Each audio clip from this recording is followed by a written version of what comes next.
Chapter 1347.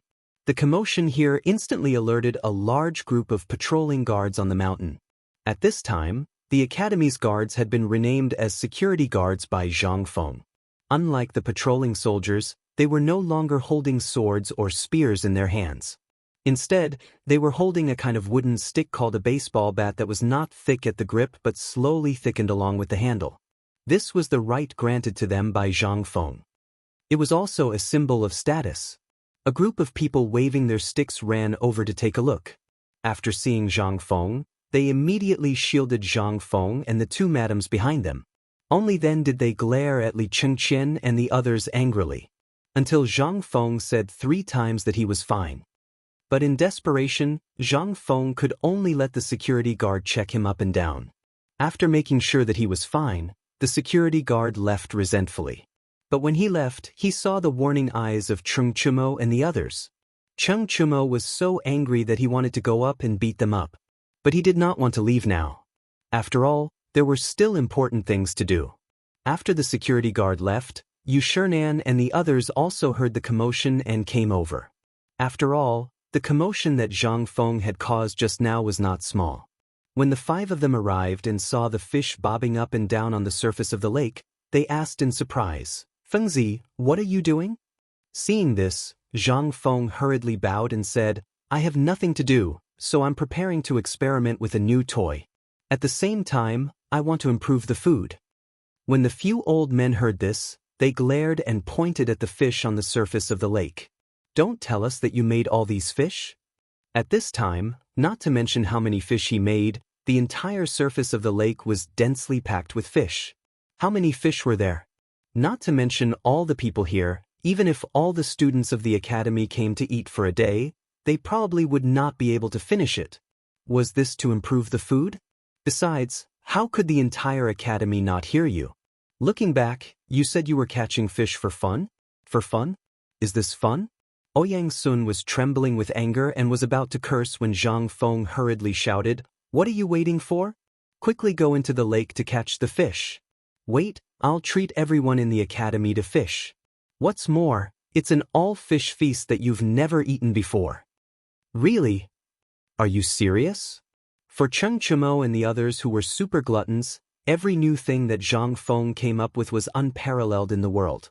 Nowadays, fish was usually stewed in a pot or roasted over a fire. There was nothing else. Therefore, although there were so many fish that they could jump into your arms when you were washing your feet, there was no way to eat them. Moreover, they had more bones than meat. Who would eat them for no reason? But Zhang Feng was different. They had eaten it a few times in Zhang Feng's tavern. It was different every time. This was what surprised and shocked them the most. But this time, Zhang Feng actually said that he was going to treat everyone to an all-fish feast? Not to mention Chengchumo and the others who were excited. Even Yushernan and the others were salivating at this time. But when they thought of the serious matter, they called Zhang Feng to the jujube tree. Seeing that there was no one around, they asked solemnly, "Fengzi, what's the matter with the fish? Why did it become like this after hearing a few sounds? Even if Mr. Sun drugged it, it wouldn't be so powerful. How did you do it?" Zhang Feng chuckled. He pretended to be mysterious and said, "Please wait for a while. I'll give you an answer soon." They didn't understand what Zhang Feng was going to do. But they were still prepared to wait. Zhang Feng picked up the set of things again, but this time he was going to show it to them. So Zhang Feng only chose a thumb-sized test tube with a cork. After filling the test tube with lime and some sand, he pointed to it and said, "Dear teachers, watch carefully." While speaking, Zhang Feng threw the test tube in his hand into the water again. After experiencing everything just now, the test tube exploded again like a firecracker. Bang! With a small wave on the water, Yushernan and the others' faces changed instantly. This time, the experiment only used a small bottle the size of a thumb, but the power it caused greatly shocked the few of them. They could also imagine what had just happened on the lake. But it was also because of this that they looked so dignified. If this thing could be used here, then what would happen if it was thrown into a crowd of people? Ouyang Sun looked at Zhang Feng coldly and said, "Zhang Feng, kid, tell old man, what is this thing you made? What's its name?" Zhang Feng was a little confused. This is what fried fish. If you want a name, then you can call it water thunder. Water thunder? I think what you put in it is the lime from the mouth of the kiln. Can this thing make such a big noise? Zhang Feng knew that they would have such doubts. He didn't say anything. Instead, after Li Chengqian and the others fished out the fish, he called everyone over and said, "Actually, the principle of this thing is in the physics textbook I gave you before. The theoretical experiment of this thing is called atmospheric pressure and hydraulic pressure." Chapter 1348. This thing. Yu Shinan and the others were completely dumbfounded. That thing was indeed in the textbook written by Zhang Feng, but this textbook was divided into two parts. The first part of the textbook was only elementary physics knowledge, and most of it was mathematics knowledge. This was a course open to everyone. As for aerodynamics and the like, only Li Chengqian, Ma Zhou, and the others could learn it. Only those who had stayed in the academy for more than half a year and were talented enough were qualified to learn more advanced things. But as for what Li Chengqian and the others were learning now, it was not something that ordinary people could learn. As for the few of them, they really didn't know about it. At this age, who would be bored enough to study this brain-burning machine? But at this time, when they heard Zhang Feng say this again, Yu Shinan and the others really couldn't sit still.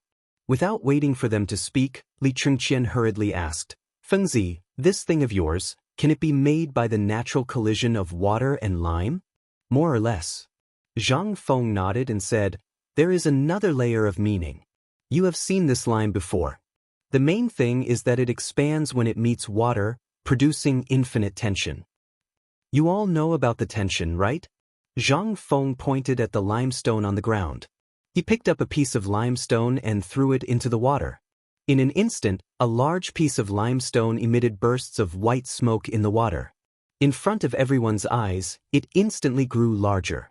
At this time, Zhang Feng said again, "Our glass bottle is only so big. This thing will expand infinitely when it meets water, and this bottle is a thing that restricts it.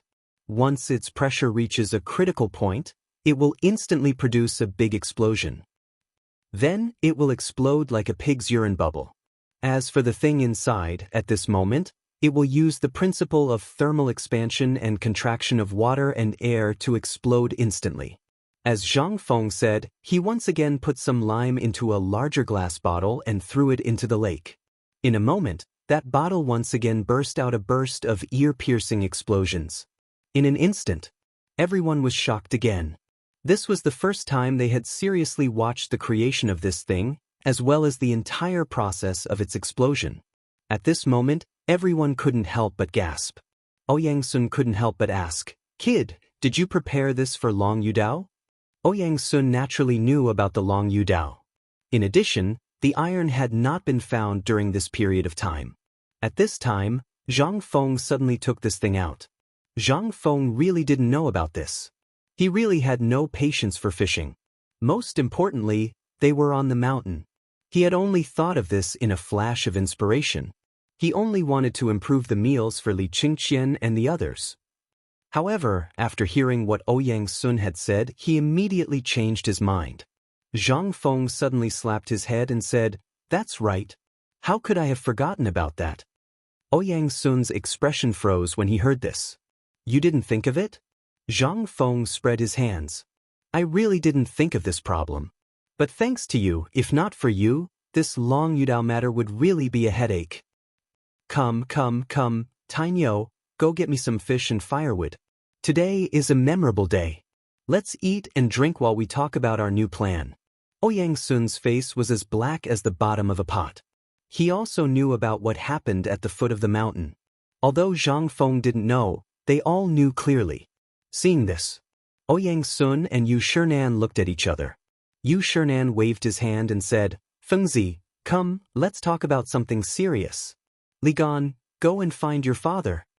Zhang Feng knew what Yu Shinan and the others meant, but he was also a little confused. Wasn't it just a homemade bomb? Why were they so cautious? Actually, once this thing was completed, he would be able to do it. That was to be honest. This thing could really become a sharp weapon for Long Yudao. Zhang Feng didn't hesitate. He asked Chengchumo and the others to call Ma Zhou and the others over. After all, that experiment had been done for a long time, and Zhang Feng didn't know how it would turn out. But about this bomb and the principle, he still had to explain clearly to them, so that they wouldn't talk about it one after another. Troublesome. While waiting for the others, Zhang Feng was also pickling fish and picking out the fish that he wanted to eat with the lotus leaf bar. He also found the people in the cafeteria and threw the fish to them, explaining how to make paper-wrapped fish. At this moment, Li Shimin rode a white horse and hurriedly followed Li Chengqian up the mountain. As soon as he saw Li Shimin, Zhang Feng asked the others to start roasting fish according to his instructions. Then he slowly entered Yu Shernan's villa. As soon as he entered, he found that no one was sitting here. Instead, everyone was looking at him with a serious expression. However, Niu Jinda, Yu Qigong, and Chen Yaojin were extremely excited. Before Zhang Feng could speak, Li Chengqian hurriedly closed the door and ordered Shiwa and Gao Ken to guard the door. However, Zhang Feng refused. In the end, Li Shimin had to let Xiao Gizi lead a large number of guards to surround the entire villa. At this moment, Li Shimin asked seriously, "Fengzi, I heard that you just made something amazing on the mountain." Chapter 1349. Li Shimin was originally in the imperial court with Wei Zheng and the others, having a headache over this matter. The matter of Long Yu was imminent. But at this time, the only way was to hope that Zhang Feng could produce the strong crossbow and the ballista in a short time. As for the composite bow, Li Shimin did not take it to heart. After all, the news he received was that this thing was extremely consumable, so Li Shimin did not use it as the main thing to fight against Long Yu this time. But the news he received this morning was that at least 300,000 Indian and Turkic soldiers had been discovered. Even if they had the ballista, it would not be of any help. At most, they would have a slight chance of winning. But just now, Li Shimin and the others could not help but be excited after Li Chengqian hurried back to the palace and told them about the situation of the fried fish. Immediately, they did not care about anything else and hurriedly went up the mountain. But when he saw that Zhang Feng was actually roasting fish under the waterfall, how could he sit still? Almost everyone in the room had the same thought as Li Shimin. Although Yu Shernan and the others did not advocate using this method, they also knew that once the armies formed an encirclement and arrived at Qiuzi, it meant that the Tang dynasty would be involved in the flames of war again. Originally, the Tang dynasty was not rich at this time. So at this time, when they saw Zhang Feng's thing and Zhang Feng's actions just now, they had the urge to beat Ouyang Sun to death. At this time, when they saw Li Shimin's situation, who dared to sit down? Zhang Feng saw that they were so cautious, and Li Shimin asked this question. Zhang Feng nodded, then shook his head and said, "Sit down, why are you standing?" "Actually, I didn't think of this thing just now. I was just thinking of using it to fry fish. But Mr. Shimpan's words just now really reminded me. Yes, this thing can be used in the front line, but it's useless to have it now." Li Chengqian heard this and asked in surprise, "Why is that? Wasn't it powerful enough just now?" Zhang Feng nodded. "The power is indeed sufficient, but it has a prerequisite, and that is to come into contact with water. Moreover, we can't control the process of him coming into contact with the water and the detonation process." When Yu Qigong heard that, he glared at him and said, "So after all that talk, this thing of yours is useless apart from being able to fry fish?"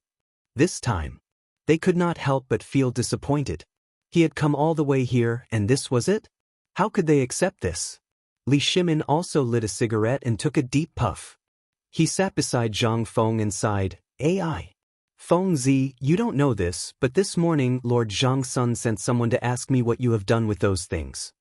You don't know this, but now the Indian and Turkic armies of 300,000 have gathered at the border less than 300 miles away from Qiuzi city. According to the scouts, Tuli Khan has personally led an army of 150,000 to Xieli's tribe 3 days ago. In other words, once they have figured out the situation in Qiuzi city will be in danger."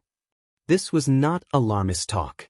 After Zhang Feng heard this, he suddenly looked at everyone and asked suspiciously, "Could it be that all of you already knew about this?" No one said anything. Zhang Feng felt more and more that they should have known about this matter long ago. Zhang Feng was not happy. I say Laoli, this is your fault. Tell me, are we brothers? How are we brothers? Look at what you've done. What kind of thing is this? Why did all of you know about this, but I didn't get any news? You guys, on the other hand, I worked myself to death on the mountain, but I didn't know anything about what was going on outside. Li Shimin was shocked. He quickly asked in surprise, You didn't know?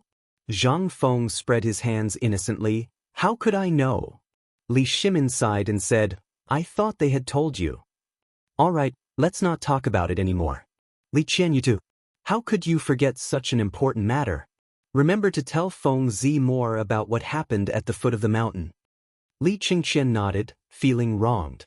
At this time, Li Shimin asked again, Feng Zi, let's not dwell on this matter. Tell me, can this thing be used in Xiaozi City? Zhang Feng did not dwell on this matter. He nodded and said, Yes. Before Li Shimin could be happy, Zhang Feng continued, but there is a prerequisite, and that is to modify this thing. Otherwise, it will be a disgrace if it goes. Then tell us, kid. What are you waiting for? The brothers at the front can't hold on any longer. Yu Qigong, Niu Jinda, and Cheng Yaojin were so anxious that they wanted to strangle Zhang Feng.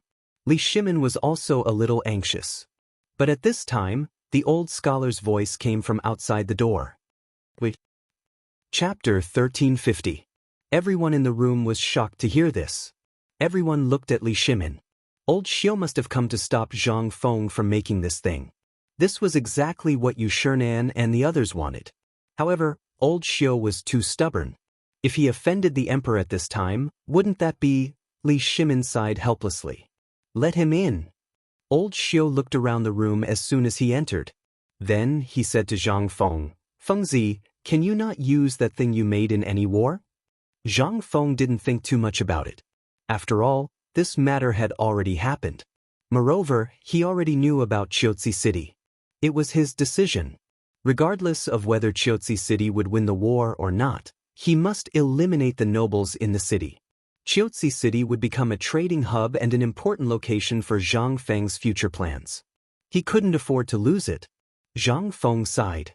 Old Xiu, I really don't want to start a war. No one knows the power and terror of this thing better than I do. The terrifying power it can cause is definitely not something that swords, spears, or arrows can compare to.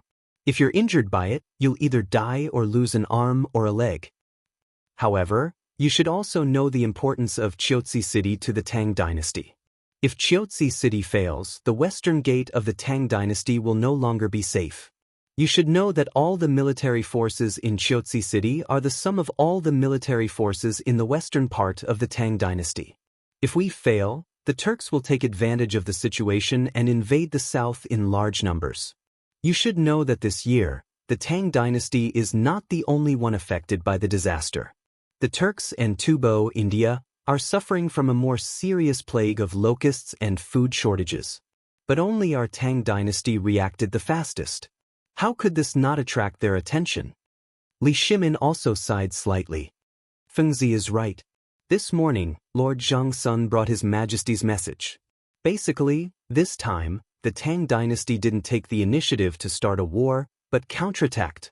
Once the Tang dynasty fails to win this war, Mr. Zihuai, just think about it. Peace in the world is nothing but empty talk. Yu Shinan and the others were also constantly persuading Old Xiu to give up his original obsession. He really didn't want to see a war, especially at such a time. If the soldiers and horses moved, they would be burning money and food. But it was the same at this time. The Tang dynasty could not afford it.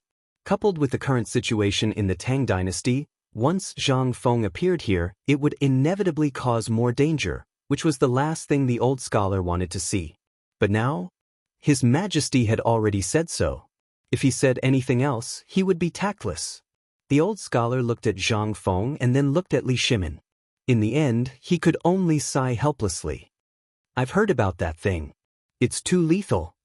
If word gets out that it was Feng Zi who did it, have you thought about how the world and the person behind it would impeach Feng Zi? How will the world view White Deer College? Brother Zihuai, why don't you listen to what Feng Zi has to say first?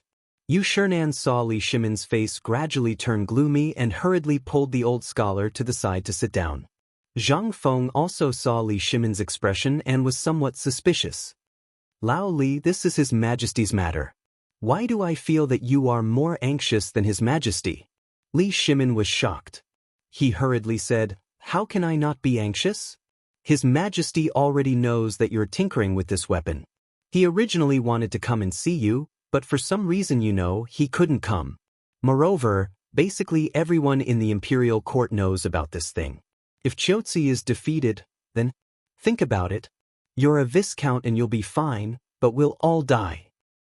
Do you think we should be anxious? Chang'an and the others heard this and nodded repeatedly. They completely ignored the old scholar's expression. Zhang Feng was also confused by these people's words. He hurriedly comforted them. Don't be anxious. It's just a small matter. Can I take care of it? Moreover, this thing is actually everywhere in our lives. As long as we have enough saltpeter and gunpowder and enough manpower, I can get you a large batch in 3 days. Moreover, the power of this thing is definitely not inferior to the thing I threw at the waterfall just now. In fact, it's dozens of times more powerful than that thing. Chang'an and the others had seen the power of the homemade bomb that blew up Qiuzi City.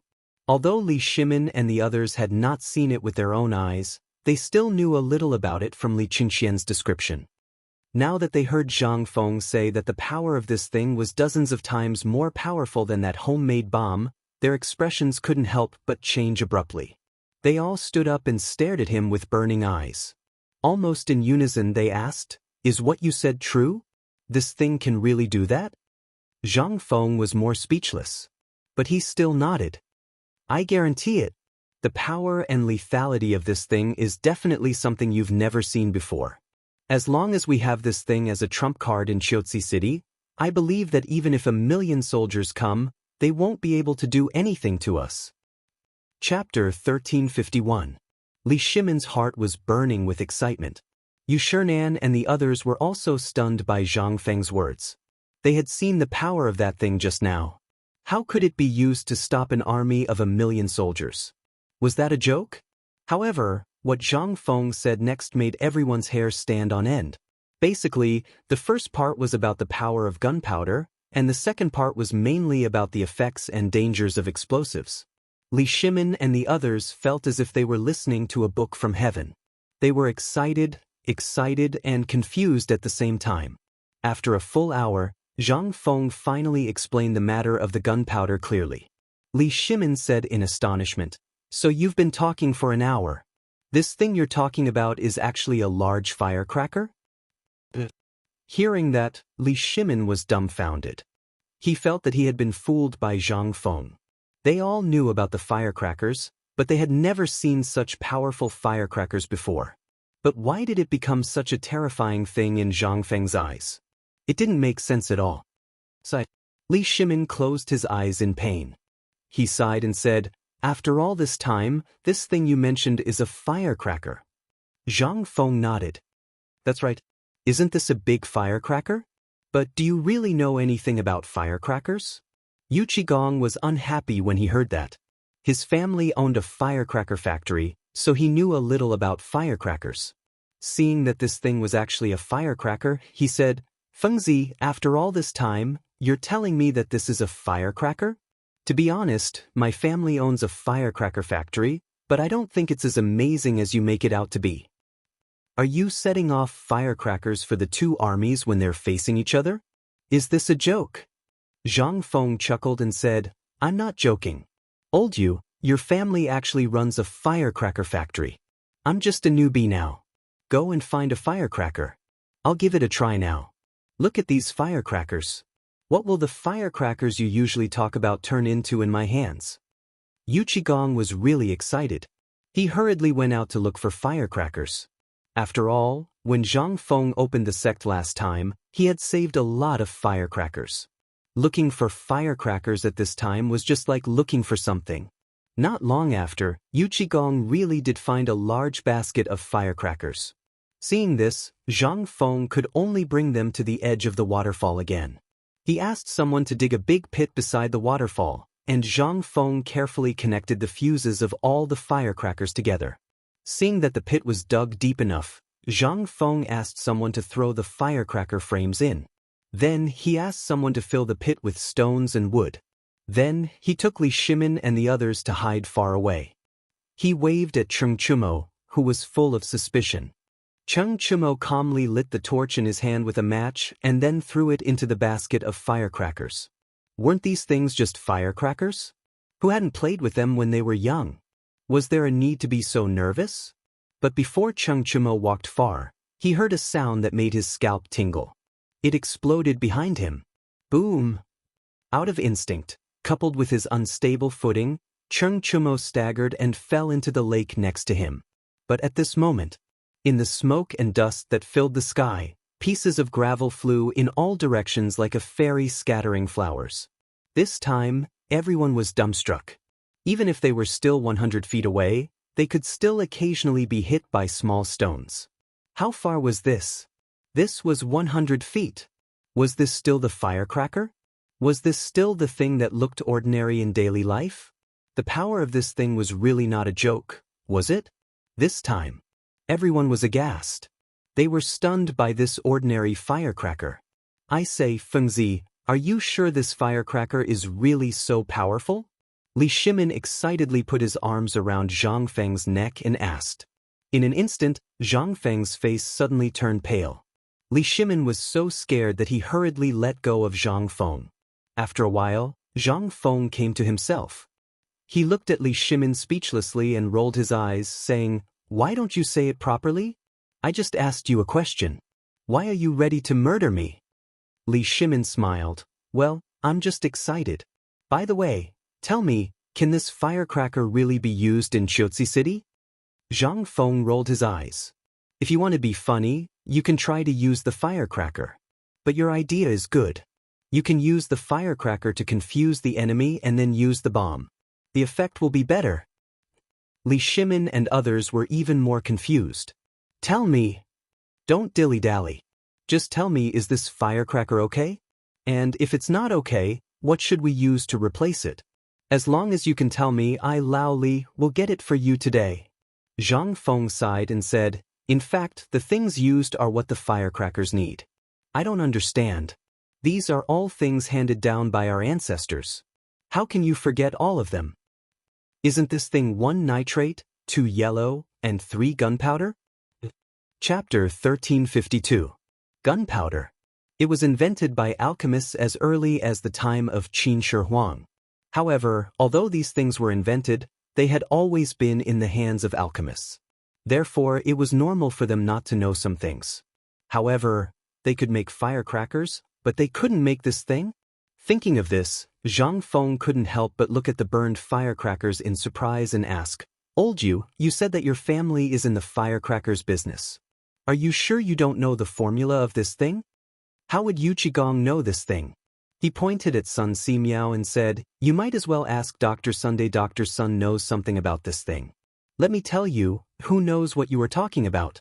I only know that there is bamboo and some gunpowder in my firecrackers. As for other things, yes, there is also some yellow mud. That's it." When Zhang Feng heard this, he couldn't help but be amused. He looked at Sun Simiao and said, "Old Sun, do you really know this?"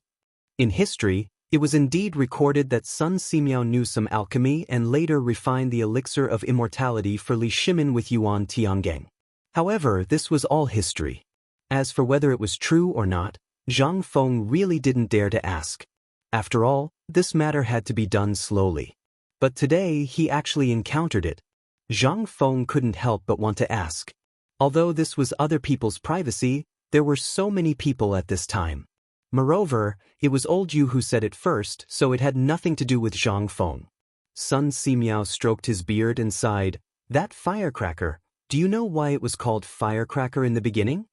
Wei Zheng said in surprise, "This old man only knows that it was because the bamboo was burned and exploded in the fire, which led to the birth of firecrackers.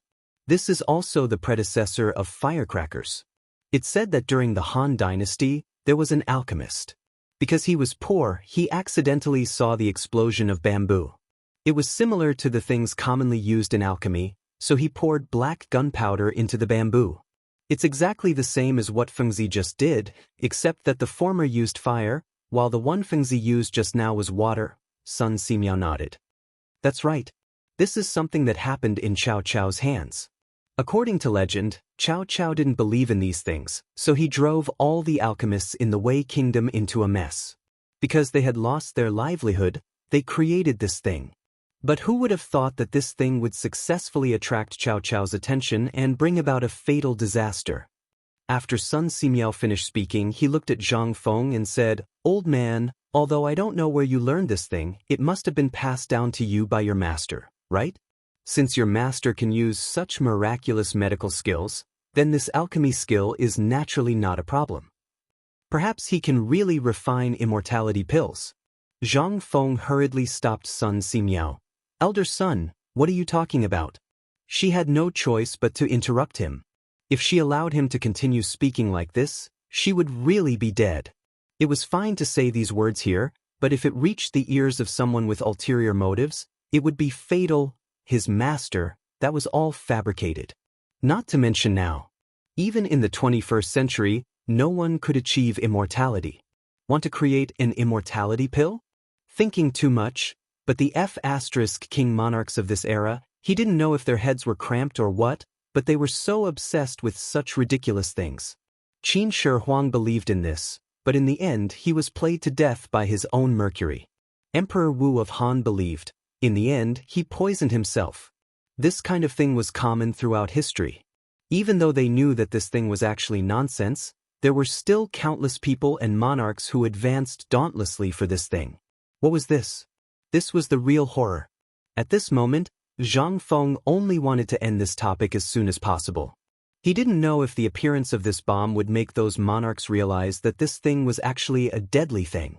But at the very least, the appearance of this thing would temporarily solve Qiuzi's urgent problem. At this moment, Zhang Feng looked around and saw that everyone's eyes were burning with passion. He said, "Don't think too much. My master did mention this thing before, but he was right. In this era, from ancient times to even thousands of years later, no one could create this immortality pill because this thing originally didn't exist. It only existed in the imagination of some people. Many people thought that it could defy the heavens, but looking at history, who could really create the fruit of immortality? Immortality and alchemy were created by Junior Sister, but this gunpowder is also a very good thing. At the very least, I can maximize its effectiveness." When Li Shimin heard this, a hint of disappointment flashed in his eyes. He thought that Zhang Feng really had a way to create the immortality pill, but it wasn't important now. This matter could be discussed in the future. The main problem now was whether they could solve Qiuzi's problem in a short period of time before talking about other things. At this thought, Li Shimin stared into Zhang Feng's eyes and asked, "Fengzi, the matter of Qiuzi City is very important. Tell me, how long do you think it will take to create a bomb that can solve Qiuzi's problem? As long as you give me a time, I will definitely get the rest of the things for you in 3 days. If you want money, I will give you money. If you want something, I will give you something. Even if you want to kill someone, I will kill them for you." Chapter 1353. Ahem, Second Master, don't be impatient.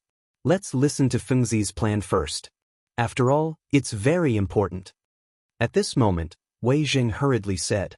Yu Shernan and the others also hurriedly tried to dissuade them.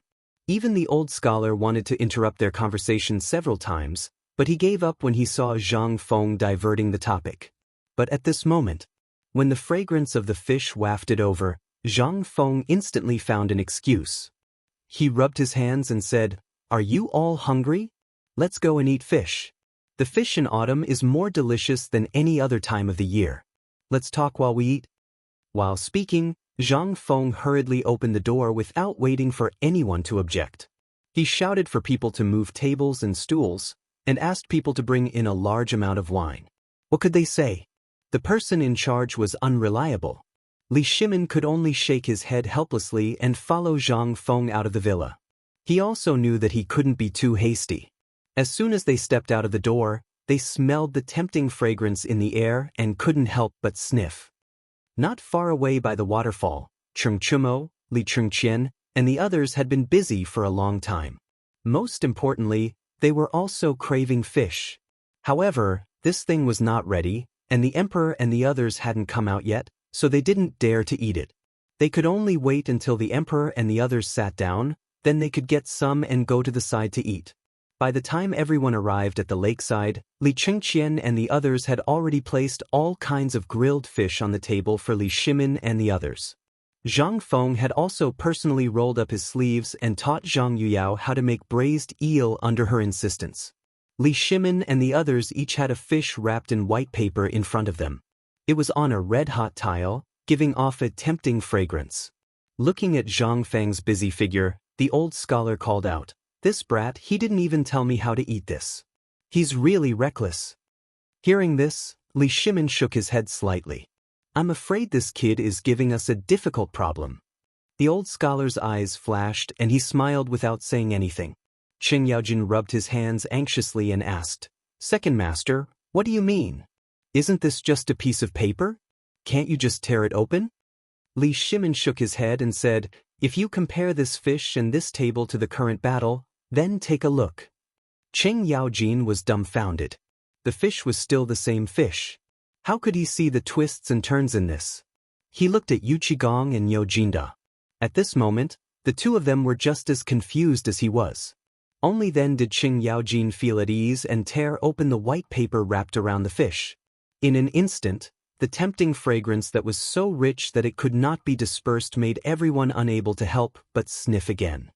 Li Shimin pointed at the fish and the layer of paper and said, "This fish is equivalent to the current Tang dynasty, and this paper is the garrison of Chiotzi City. Everyone is drooling when they see this fish, but because of this layer of paper, basically no one dares to tear it open for the time being." But in less than half a month, if there is really someone like you, old Qin, then guess what will happen to the Tang dynasty? In an instant. Not only Yu Shernan and the others were stunned. Even Cheng Chumo and the others who were secretly putting the fish into Zhang Feng's villa were stunned. They looked at the fish in their hands, then at Zhang Feng, and then at Li Shimin, not knowing what to do. This fish. How could they eat it? Li Shimin was right. At this time, in the eyes of others, the Tang dynasty was like this paper-wrapped fish. Although they had not eaten it, the tempting taste was fatal. Not to mention the others, including those Turks who were covetously eyeing the Tang dynasty at this time. At this time, let alone being full, as long as they were not hungry, it would be good enough. In addition, the food consumed by the garrison was incalculable. For them, staying here for one more day was a burden for one more day. How could they dare to stay here any longer? The dishes are here. At this time, Zhang Feng, old his wife, and the other cooks in the kitchen served plates of delicious dishes, such as fish bubbles, eels, loaches, and so on. In an instant, no one had any thoughts of letting their imagination run wild. This thing was simply trying to kill people. Zhang Feng rubbed his hands and forced the two women to sit down. But as soon as the two women sat down, they hurriedly apologized and ran away with blushing faces.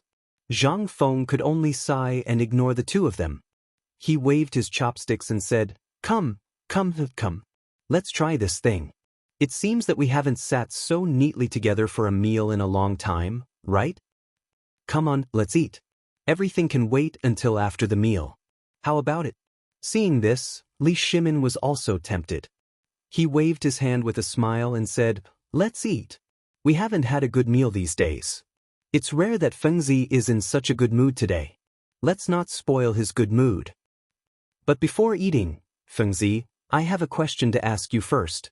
Zhang Feng picked up a fish bubble, put it in his mouth, and chewed it with a crunching sound. He asked, "What's the matter?" "It's about the dishes on this table. Do you mean that the dishes on this table are like the Tang dynasty now?" Zhang Feng was a little confused. He looked at Li Shimin suspiciously, and finally touched his forehead and said, "Lao Li, you don't have a fever. Why are you talking nonsense now?" Chapter 1354. Li Shimin was speechless. "We are talking about serious business. Why do you only care about eating?" Li Shimin suddenly felt that he had already deviated from his expectations by coming here to ask about this matter. At the beginning, he was looking for something to solve the Qiuzi crisis. Now, why did everything in Zhang Feng's place have something to do with eating? In this world, only you, Zhang Feng, can be so heartless, right? Li Shimin said with a straight face, "This is not child's play." Compared with Li Shimin, the old Xiuzai and Yu Shernan felt more at ease. They even hoped that this matter would be as ridiculous as possible. It would be best if Zhang Feng said that this thing was a joke in the end. The more Zhang Feng acted like this, the more the emperor would feel the preciousness of this thing, as well as how terrifying it was. Naturally, the emperor would retreat. After all, this emperor was not simple. He was of Hu blood and was born to be warlike. However, in their knowledge, peace was the most important thing. These were two opposite ideas. Most importantly, the old Xiuzai could not bear to see Zhang Feng make such a cruel thing. At least, it was not made by Zhang Feng. It would make the future people think that the source of all this was Zhang Feng. The old Xiuzai thought of this and said, "Second master, why don't we talk about it after the meal? Perhaps Fengzi is thinking about something important now, and this meal is Fengzi's goodwill. After all, we have never eaten together before." The old Xiuzai's voice fell. Yu Shernan and the others nodded repeatedly. "Second master, Brother Zihuai is right. Let's eat first. We can talk about it after the meal."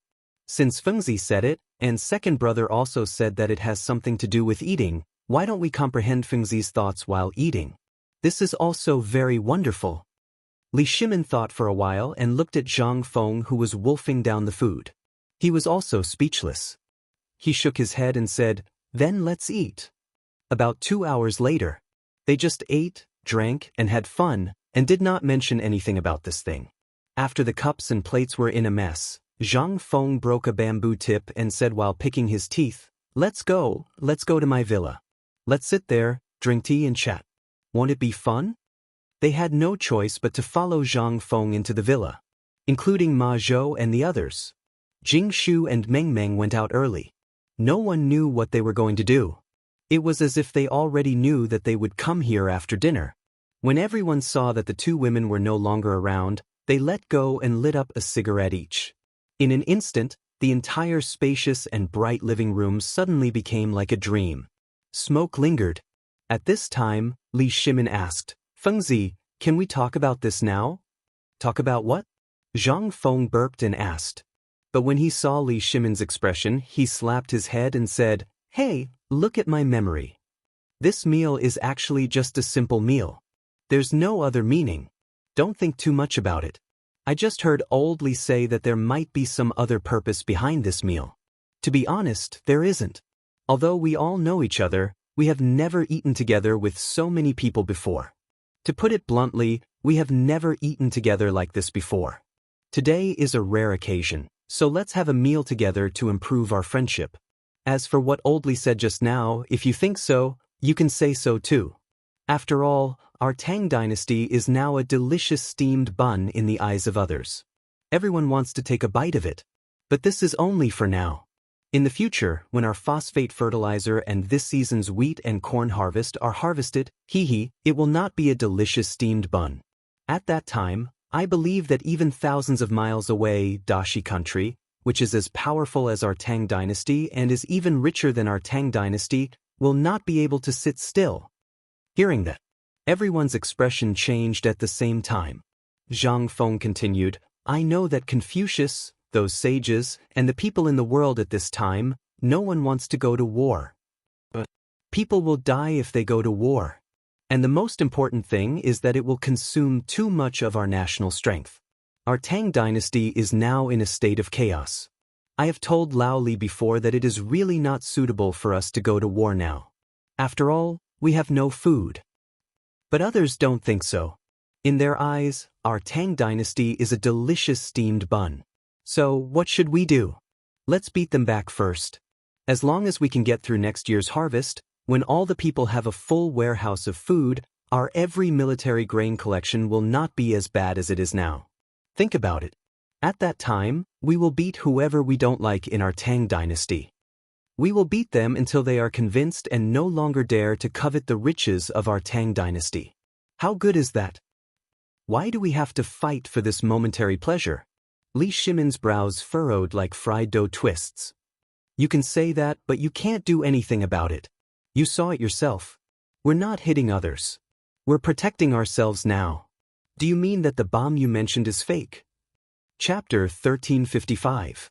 At this time, Li Shimin's heart was also somewhat in a mess.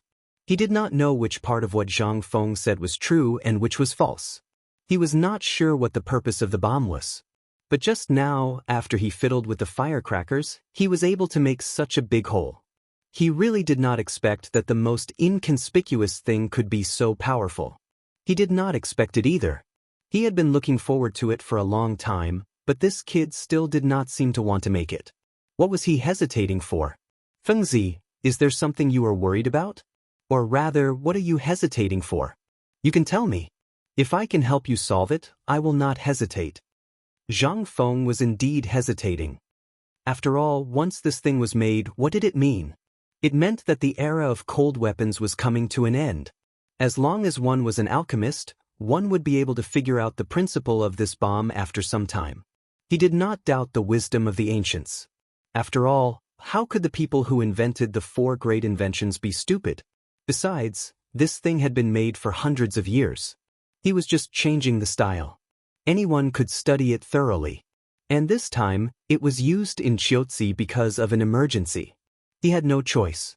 If there was really a way, Zhang Feng really wouldn't have brought this thing out. After all, once this thing was brought out, even more people would die in the war. This was not what he wanted to see. As for the objection of the old scholar and the others, it was also because of this reason. Zhang Feng did not answer Li Shimin's question. Instead, he looked at Ma Zhou and the others and asked, Ma Zhou, you have followed me for so long. I want to ask you, what do you think is the most important thing in a war?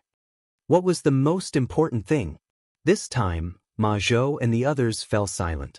They had also studied Zhang Feng's military books, written knowledge of the confrontation between 2 armies, and sand table drills. During this period, they had been studying mathematics, poetry, and songs from early in the morning. They analyzed their meaning and studied the book of songs and so on. At night, Zhang Feng would teach them some more profound things, such as physics and military science. At this time, after hearing Zhang Feng's question, Ma Zhou thought for a moment and bowed. Teacher, I think that in a war, the most important thing is the people. This answer made even Yu Qigong, Qing Yaojin, and Niu Jinda frown slightly. But Li Shimin waved his hand and said, Continue. A military confrontation or a war between 2 sides, excluding all other factors, combined with what teacher is saying now, I think that the people are the most important thing. Take this bomb as an example. If it's used in the right hands to protect the country, then it's righteous. If it's used in an invasion, then it's unrighteous. These are all things that determine a person, a general, and an emperor's definition of this war. That is why I think that the people are the most important thing. Before he finished, Niu Jinda and the other 2 asked, Then, if we look at the current situation of the Tang dynasty and the surrounding situation, what do you think, or what do you think, in this war, if our people not only defeated the Turks but also directly attacked their grassland, how do you think this is defined?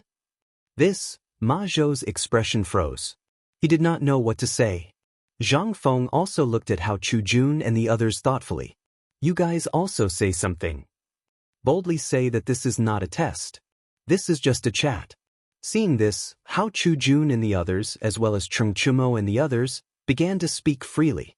Li Shimin, Niu Jinda, Yu Qigong, and the others were dumbfounded at this time. For this kind of military war, they had always resisted soldiers with arms and water with an earth weir. If you attacked Lao Tzu would destroy you. But why would they think so much? But at this time, what was this group of little guys talking about? Although they had doubts in their hearts, these little guys' words did make some sense. Even Yu Shernan and the others could not help but stroke their beards and praise at this time. Zhang Feng saw this and nodded. After everyone quieted down, he looked at Li Shimin and said, Lao Li boy, do you understand why I don't want to get this thing out? This thing is actually a catalyst for ambition. If you have it, even if you defeat the enemy at this time, the enemy will come again. In addition, you have seen the principle of this thing. In fact, it is not complicated. If someone wants to make it, not to mention other things, just now, you can make it out. What's more, alchemists are not only in the Tang dynasty. In other words, once we get this thing out today, in order to avoid future troubles, the emperor and the 4 gods of war of the Tang dynasty will continue to fight. This is ambition. If we don't fight, the enemy will inevitably learn this thing. Once they learn it, it will inevitably cause more serious damage to the Tang dynasty, the embryonic stage of the flourishing age that we are maintaining now. I'm afraid.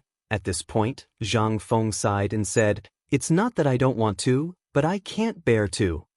As long as you can persuade Lord Zhang's son and the emperor, at least until the grain is harvested, you only need to intimidate them temporarily. Then I have nothing to say. I will certainly give you the manufacturing method in the shortest time. I won't touch this thing. If you want to make it, you do it. Or, you can give it to the emperor or something. You can make the decision. How about it? As for Ma Zhou, the development of this thing depends on you. Chapter 1356. Zhang Feng was not a bad person, but he was not a good person either. He just didn't want everything he cared about to go up in flames. He just wanted to live a peaceful life. But now, if the matter of Qiuzi was not dealt with, at least hundreds of thousands of people of the Tang dynasty would die, and the consequence would be the opening of the west gate of the Tang dynasty. At that time, not to mention living a peaceful life, even surviving would be a problem. Therefore, from the beginning of the matter, Zhang Feng did not plan whether this thing could be made or not. Instead, he directly threw it to Li Shimin. "Don't you want this thing?" In his opinion, this wasn't a source of income. Instead, it was a huge burden. Looking at the world, although arms dealers had made a lot of money in the past few thousand years, all the people despised them and even hated them. However, sometimes, they also respected such people. However, Zhang Feng would rather not have such an honor.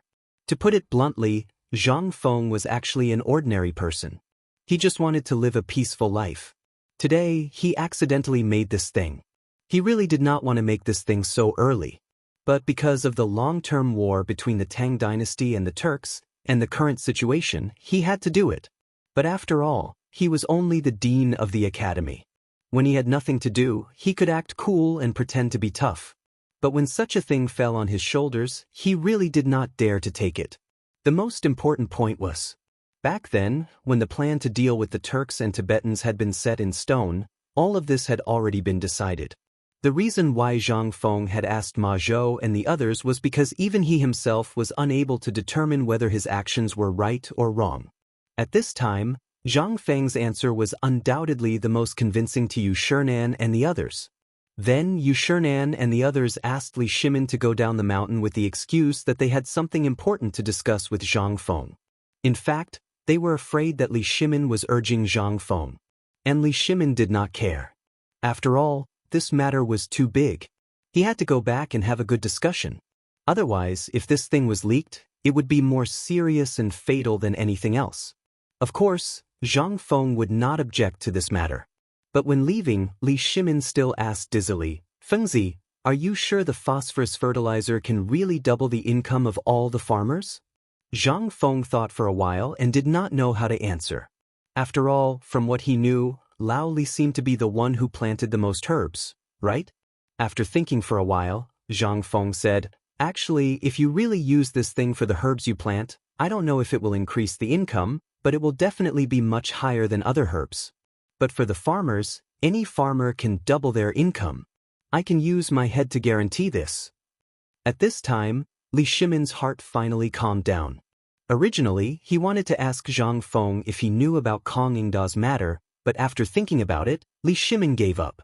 In his view, this matter had already been suppressed by Sun Simiao, so he did not care.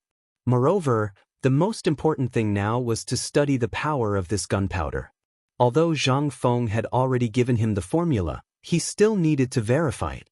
As for what kind of consequences this thing could cause, whether it could allow 100,000 soldiers to resist at least 300,000 soldiers, it was a matter of whether or not. Li Shimin had just returned to the imperial palace. However, he did not notice that on the way to Shao Mountain, there were more pedestrians than usual, especially on the road to Shao Mountain. However, what he did not notice was that these people were all heading towards Shao Mountain. Near the Golden Light Gate at the west market entrance of Chang'an City, there was a mansion that occupied at least 3 times the area of other people. The area was not much smaller than Zhang Feng's mansion. It was called Tang Mansion. In front of a gloomy young man stood at least 100 local ruffians and a group of women.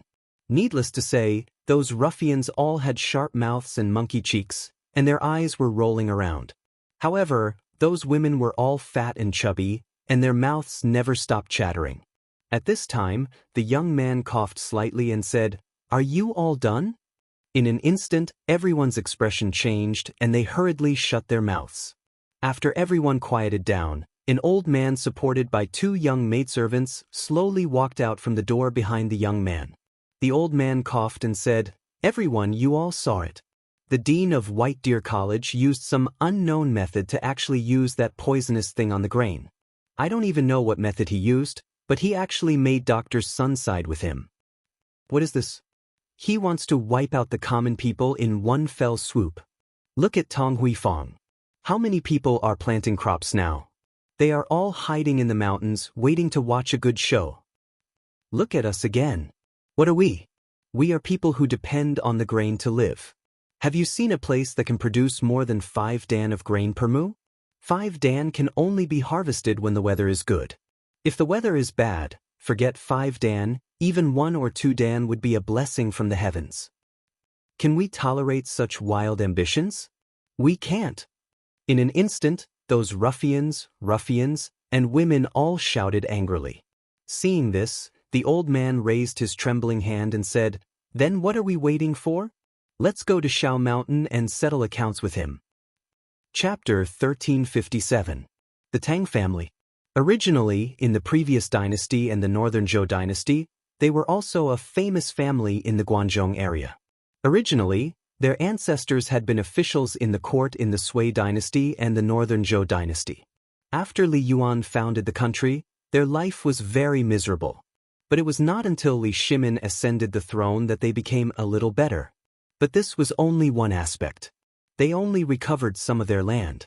As for business, they had just started, but they encountered the cooperative and the construction of the Shao Mountain market. With this, the little bit of trade that they had just recovered suffered a serious blow again. Originally, they could still rely on the paper mill to support them. But since Zhang Feng's paper mill came out, their business directly disappeared.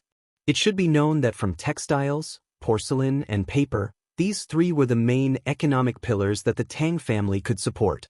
But this time, the most important paper mill was cut off. How could the Tang family not be angry? However, Zhang Feng was inextricably linked to the court. Moreover, this guy was a viscount, a hereditary viscount. Usually, they really did not dare to do anything to him. But this time was different. As an old-school power in Chang'an, the Tang family naturally had a lot of land and property. At this time, although it had passed through the hands of Li Yuan and Li Shimin, they still had over 1,000 mu of land and property, all of which had been left behind by their ancestors. But this damned bastard Dan had actually cut off their paper-making business, and now he was actually cutting off their source of income.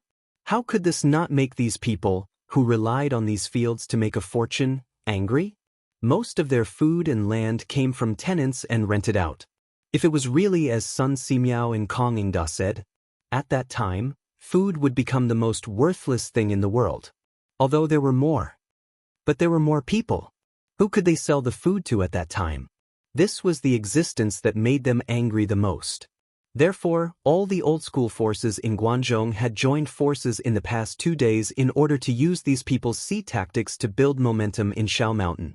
If Zhang Feng was tactful and could pass this phosphate fertilizer to them, especially that kind of technology, then it would be fine. But if not this was a big plan. On the night that Kong Ingda personally went to Shao Mountain to bring back the news, they were discussing.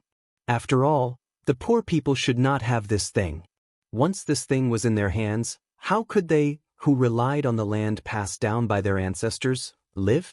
Moreover, they also learned from the people who went to school on the mountain and worked on the mountain that Zhang Feng also made something else that could improve the quality of seeds. How could they not be moved? Which poor people deserved to have this thing? They did not. Therefore, on one hand, they were advocating that this thing was poisonous fertilizer, and it was something that Zhang Feng wanted to harm them. Their purpose, it was because they knew that Zhang Feng was easy to talk to. Whenever he encountered something troublesome, he would lose his cool. He would give you whatever you wanted. This was the biggest thing they were relying on this time. What's the matter? Didn't Kong Ingda spread this thing? This is what he said. If you have the ability, go and find him. Sun Simiao Doctor? Wasn't this bullshit? With their status, how could they invite Dr. Sun? Wasn't that a joke? Therefore, this was the biggest thing they were relying on. While the Tang family was making their move, the rest of the big families were also making their moves. The leader of Tang Jia's team this time was Tang Haotian, the young master of the Tang family who had just married the only daughter of Minister Zhou of the Honglu Temple. Although he married into the family and was less than 20 years old, he was already a 5th-grade official. What kind of glory was this for the Tang family? With him taking action, even if the people in the military camp tried to stop them outside, as long as they had a good reason, those soldiers could not do anything to them. Besides, no one said that they were not allowed to do business in the market square on the mountain. In the end, the mighty crowd still alarmed Niu Jinda, who was resting in the military camp. Niu Jinda should have gone to the mountain long ago, but because of his health and the military affairs at this time, he just came back from the palace. He planned to make some arrangements in the military camp, and the most important thing was to send Zhang Feng's military training equipment to Chiotzi City immediately. On the other hand, it was also to supervise the production of the pure steel ballista and crossbow machine at this time. After all, these things were basically under the jurisdiction of the Chang'an military seal now. This place was quite safe and close to the mountain, so it saved him the disadvantage of going back and forth. In addition, this was the only way to get to Shao Mountain, so he could not make any military movements during this period of time. After all, he had just received a secret letter from the emperor that some big families in the Guangzhou seemed to be a little dishonest. But at this time, a loud and urgent voice rang out from outside the tent. Report! Niu Jinda did not take it seriously.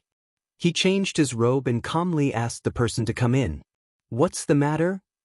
General, just now the guard stationed in Mount Shao said that the people of the Honglu Temple are taking a large number of people up the mountain. The Honglu Temple? Niu Jinda was stunned. What are they doing here? I'm not sure, but it seems that an important envoy from the palace is coming recently, so the Honglu Temple sent people up the mountain to buy some things. Niu Jinda heard this and said angrily, Do you need to report such a small matter? Hearing this, the soldier gave a new military salute and said, General, they brought at least a few hundred people. We can't stop them, so we let them in. That's why we came to report. What did you say? How many people? At this time, Niu Jinda also realized that something was wrong. Seeing this, the soldier trembled and said in a trembling voice, About 300 to 500 people. Hearing this, Niu Jinda's face suddenly changed. Men, gather everyone in the tent and quickly surround the market square. Don't let anyone go. Chapter 1358. If he hadn't heard the emperor's secret report in the palace, he wouldn't have taken it seriously. But he had heard about it in the palace, and he had just received another secret letter from the emperor. What did this mean? The Tang residents, the Bai residents, the Mi residents, the Gao residents. These people were all old in Guangzhou. These families had been in Guangzhou for hundreds of years. Although they were a little lonely, a starving camel was still bigger than a horse. The emperor had told him to pay more attention. In other words, these dishonest fellows were about to make a move. However, he received this news at this moment. How could he not be furious? If he still couldn't think of something at this time, he wouldn't be worthy of being called a war god. However, at that moment, Yu Qigong called out to him from within the tent. Wait. Go out and wait for a moment. After sending the soldier away, Yu Qigong frowned and said, Old Niu, this isn't right. Think about it. Lord Zhou of the Chamberlain of Dependencies has always been dutiful, and he should know something. But for him to jump out at this time, isn't it a little unreasonable? Niu Jinda, who was already irritable, immediately paled. So you're saying that this matter might not have been done by someone from the Chamberlain of Dependencies? No. Yu Qigong muttered to himself, then called in the soldier again and asked, "Let me ask you, what is the age and appearance of the leader?" The soldier replied, in reply to the general, "That person is only about 20 years old." "That's right." Yu Qigong said, "Old Niu, do you still remember the wedding of Lord Zhou of the Chamberlain of Dependencies a few days ago?" Of course Niu Jinda knew this. Everyone in the court knew, and it had happened at this time. With this thought, Niu Jinda asked in surprise, "Could it be that the leader is Lord Zhou's son-in-law?" "Very likely. Otherwise, he wouldn't have been able to get his hands on a document from the Chamberlain of Dependencies. Furthermore, there are only 2 or 3 people over the age of 20 in the Chamberlain of Dependencies. Only someone very close to Lord Zhou would be able to get his hands on a document. Moreover, Lord Zhou's son-in-law is the 3rd young master of the Tang family. Can you think of anything now? The Tang family. As expected, it was the Tang family. Niu Jinda's expression suddenly changed. Just as he was about to rush out, Yu Qigong held him back. "Don't be impulsive. Let me finish." Niu Jinda glared at him. "Look at the situation now. If we continue talking, there will definitely be chaos at the foot of the mountain." Yu Qigong's expression was solemn as well. "That's for sure. However, no matter how chaotic it is at the foot of the mountain, it's fine as long as it's safe on the mountain. Hurry up and go up the mountain. Follow Feng Zi. As long as nothing happens to Feng Zi, I'll take care of the matters at the foot of the mountain." Hearing this, Niu Jinda slapped his head and said, "All right, I'll go then." While speaking, Niu Jinda had already rushed out. Only then did Yu Qigong begin to gather his troops.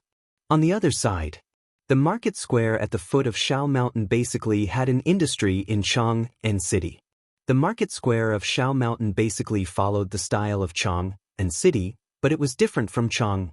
The market square here was divided into a main street. On this street, no one was allowed to set up stalls, mainly because of image issues. On both sides of the main street, there were 2 auxiliary streets. On the auxiliary streets was the original appearance of the market square of Shao Mountain. It was even livelier than the 2 markets in Chang'an City combined. After all, White Deer College's reputation was there for all to see. Moreover, there was no curfew here. Basically, there were still people doing business at night. After all, the workers and students on the mountain only had time at night. Today, everyone was doing business as usual. However, at this moment, hundreds of people suddenly rushed in from outside. For the market square of Shao Mountain, this was nothing unusual. The only unusual thing was that after these people rushed into the market square, they instantly disappeared without a trace like fish in the sea. After that, the whole market square was suddenly filled with very bad rumors and slanders. Let me tell you, there's something going on the mountain right now. Do you know? What? You don't know? It's spread all over Chang'an City.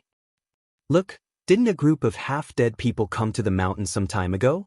But how many of them did you see come down the mountain alive? You don't know?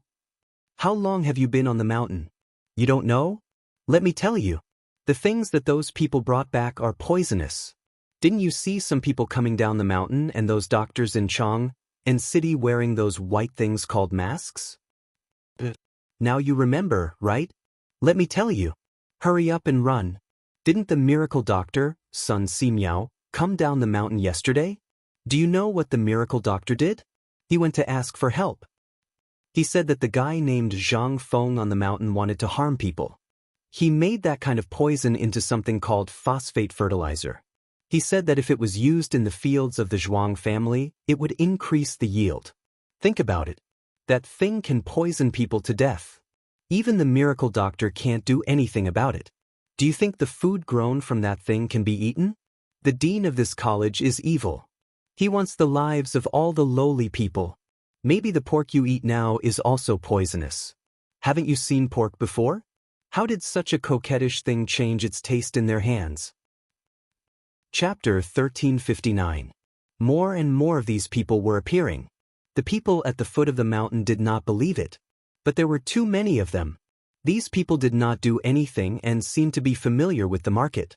They knew which businesses belonged to White Deer College and which businesses belonged to Tonghui Lane. They all avoided these people, and then specifically chose places with a lot of people, and began to spread rumors. In the beginning, these people were still restrained, but slowly, these ruffians and women returned to their original nature. As long as you dared to say that you didn't believe them, they would instantly surround you. If you still didn't believe them or dared to talk back, they would come up and beat you up. Slowly, the incident here alerted the patrolling guards. However, before the bailiffs arrived, this group of people dispersed and disappeared without a trace. However, once the bailiffs left, they would madly seek revenge on those who had sought out the bailiffs. In an instant, the whole market was shrouded in a dark cloud. At this moment, Cripple Wang had a rare day of rest. He had planned to buy some useful toys in the market and bring them back for his newly married daughter to play with. But when he was squatting in front of a merchant's stall, at least 3 women suddenly appeared and surrounded Cripple Wang. "Yo, brother, look at you. Are you buying toys for your daughter?" Cripple Wang did not take it seriously, but he still excitedly introduced his daughter to the woman.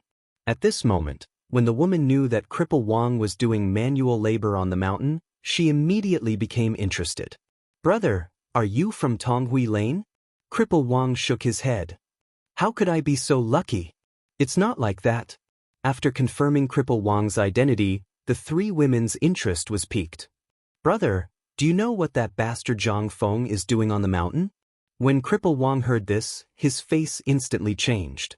"What did you say?" He hated it when people badmouthed Zhang Feng. But the person who badmouthed Zhang Feng was a woman, so he could not do anything. If it was a man, he would have punched him. "How dare you badmouth me? You're courting death." But Uncle Ho's face changed. Another woman pushed Cripple Wang and sobbed, "Oh, to tell you the truth, my husband was killed by that goddamn Zhang Feng on the mountain. But when you got home, you didn't dare to say a single word. Do you know why? Me, my daughter, and the baby are all being watched.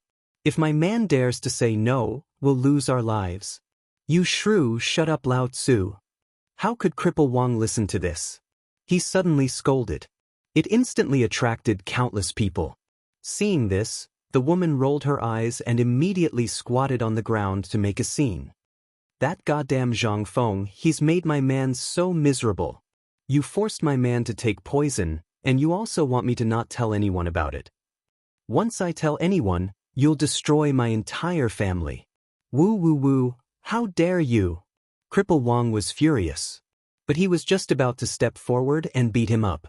However, he was instantly surrounded by a group of people. Cripple Wang was stunned. But the 3 women pointed at Cripple Wang and pinched him. In an instant, Cripple Wang's face was bruised and bruised. At this moment, the woman who was squatting on the ground and crying said, "Brother, I know you're suffering. Look, we're all victims of that scoundrel. Yesterday, Lord Kongingda came to find us and stood up for us. That's why we dared to go up the mountain. If you're being oppressed, tell us. Let everyone know what kind of person that goddamn Zhang Feng is." "That's right, brother. This is your only way out now. This is also an opportunity. Think about it. Lord Kong is a 3rd-rank official and a virtuous official of the dynasty. Even the emperor respects." Bam! Cripple Wang finally could not take it anymore. While the people who caught him were not paying attention, he forcibly broke free and punched the woman in the face. In an instant, the woman fainted with blood gushing out of her face. This time, the people who trapped him were furious. "Wow, this old man is actually that goddamn Zhang Feng's informant." Men beat him to death. At this moment, those merchants, barbarian merchants, and those who were buying were all dumbfounded. No one knew if this was true or not. But they knew that these people seemed to be from an organization, and it was not an ordinary organization. In addition, they were talking about Kongingda just now. Could it be that all of this was his idea? This time, those who were afraid were terrified. And those who were not were beaten up. The entire market was in chaos at this moment. After all, Cripple Wang came from a military background. How could these hooligans be compared to him? Although his legs were indeed crippled, he still had some tricks up his sleeves. Although this group of people was very fierce, they did not dare to kill. This allowed Cripple Wang to seize the opportunity to escape from the battle. He fought and retreated as he wanted to inform the guards at the mountain gate. At this moment, from the window of the second floor of a hotel, the voice of the youth surnamed Tang came. "Catch him and kill him. Are you all stupid pigs? He's going to inform the guards." Chapter 1360. This time, those hooligans and shrews were anxious. What would happen if he really went to look for them? One had to know that the guards at the entrance of the mountain weren't ordinary people. Although they were some stinky soldiers, they were still people who had seen blood. They could really kill someone. Moreover, trespassing into the academy was definitely a serious crime. Even if they were killed, they would die in vain. Before they came, they had all been strictly informed of the situation. Their task was to spread rumors in the market, and when the rumors were spread, they would send people to distract the guards and finally go up the mountain. This was all planned in advance. Once the people in the market were mobilized, what could they do? But at this time, the rumors in the market had just spread for less than an hour. To alarm them at this time was simply courting death. The youth surnamed Tang was about to explode. Weren't these bastards very troublesome usually? How did it become like this today? Although they had successfully diverted the conflict and hatred to Chang'an, it was not enough. They wanted to go up the mountain. At the very least, they wanted to snatch those things made by Zhang Feng and force Zhang Feng to show up to satisfy the needs of these big clans. But at this time, if they attracted the attention of the guards at the gate of the academy, the mountain would inevitably be alarmed, and then all their previous efforts would be wasted. This was the last thing they wanted to see. This was also the main purpose of the Tang family and the other families this time. First, they would use force. If force did not work, they had a second method, which was to come out personally and use soft tactics. This was all planned in advance. But they never thought that this group of idiots would not ask this guy what he was doing first.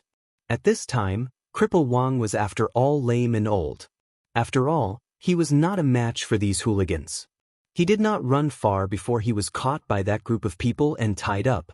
Just at this time, he caught a glimpse of Qian Wanli and the others from the corner of his eye and hurriedly shouted, "Qian Wanli! Help! Call for help, someone is making trouble here," to the dean. This shout instantly made the air in the market stagnate. The next moment, Qian Wanli and the others, who had just walked out of the paper mill, suddenly turned around and saw Cripple Wang, who was tied up and pulled to a corner not far away. In an instant, Qian Wanli turned pale with fright. And those hooligans did not expect to meet them at this critical moment. It was impossible to think of anything else at this time. A shrew pointed at Qian Wanli and said, "Catch them. They are the accomplices of that damned Zhang Feng. The white paper they made is made of human skin." In an instant, everyone rushed to Qian Wanli like crazy, cackled. As for Qian Wanli, he had seen the world before. In addition, he had been learning from Zhang Feng all this time. How could he not understand? He did not even care for the white paper on his back. He angrily shouted, "What are you still standing there for?" With this shout, the students were awakened. Imitating Qian Wanli, they desperately ran to the mountain gate. But they were still a step too late. After all, the distance between here and these people was not too far. Moreover, they were carrying a large bundle of white paper on their back. When some of them took off the white paper, they were already pressed to the ground. In an instant, those fist-sized feet, like raindrops, fell on their bodies. Qian Wanli didn't care about anything else and ran forward as if his life depended on it. But suddenly he heard a buzzing sound behind him. Qian Wanli did not have time to think, and tilted his head. In an instant, a fist-sized stone flew past his ear, and there was a rope behind him. The rope, under Qian Wanli's horrified gaze, bounced back, and then tightly wrapped around his neck. Qian Wanli knew that he was finished.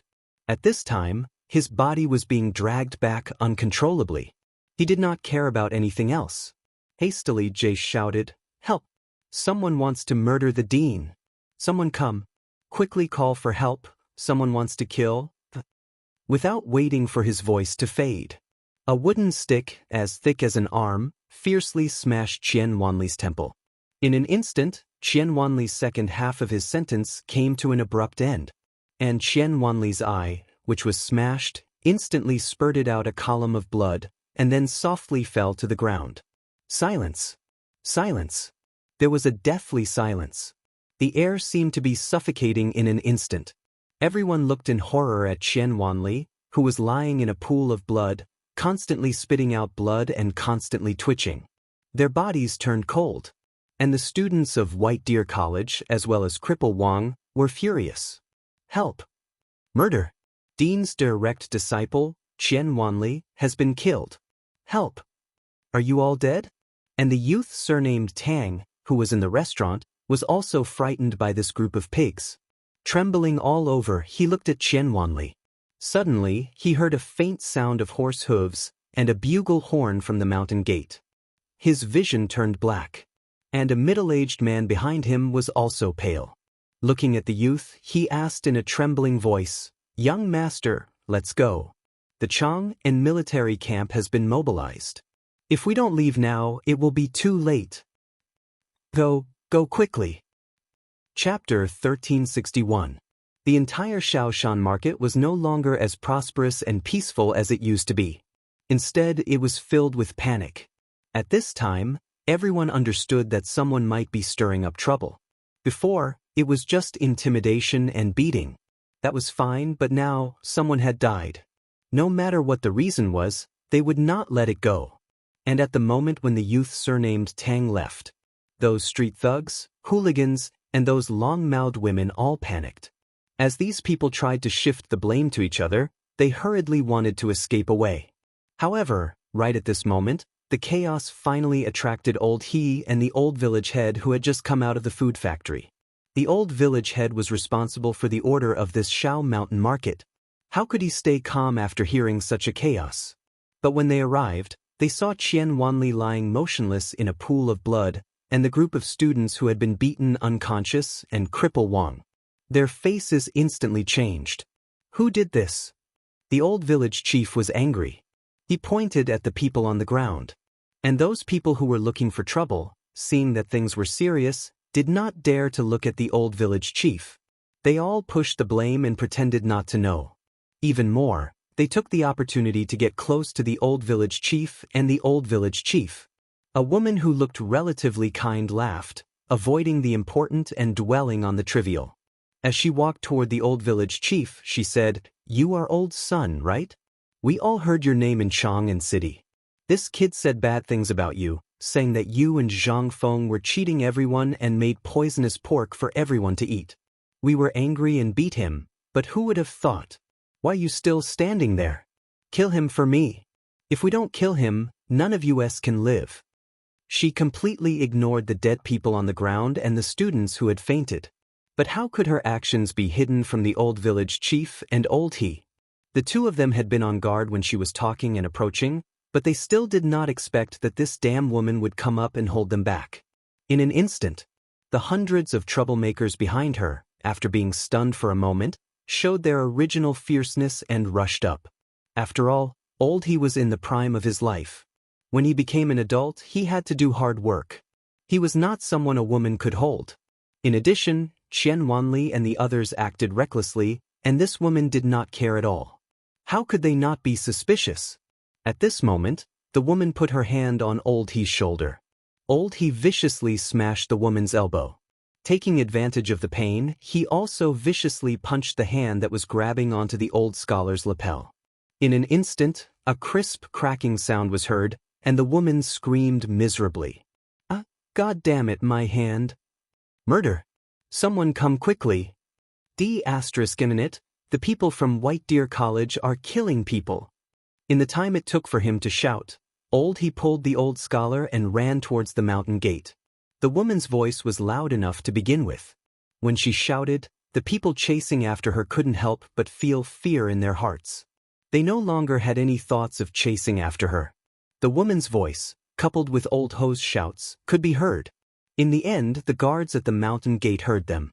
However, They did not know the situation here. Only 3 to 5 people hurried over with football bats. Before they could get close, the old village chief hurriedly shouted, "What are you still standing there for?" The students on the mountain were beaten to death by these king dogs. Hurry and call for help. What? The guards were aghast. Beaten to death a student on the mountain? What kind of situation was this? Old he and the old scholar looked as if they were running for their lives. They were not lying, and there were still people chasing after them. This time, regardless of whether the old village chief was telling the truth or not, these two were the people the dean trusted the most. How could they be careless? They all pulled out their baseball bats and rushed forward. The group of ruffians finally retreated. However, they still slowly hooted and carried the woman who was screaming miserably. They angrily surrounded them, wanting an explanation. The guards were also in a difficult position. They wanted to call for help, but they were blocked and could not leave. They wanted to hit them, but they did not dare to. The rule on the mountain was that they could not be the first to attack.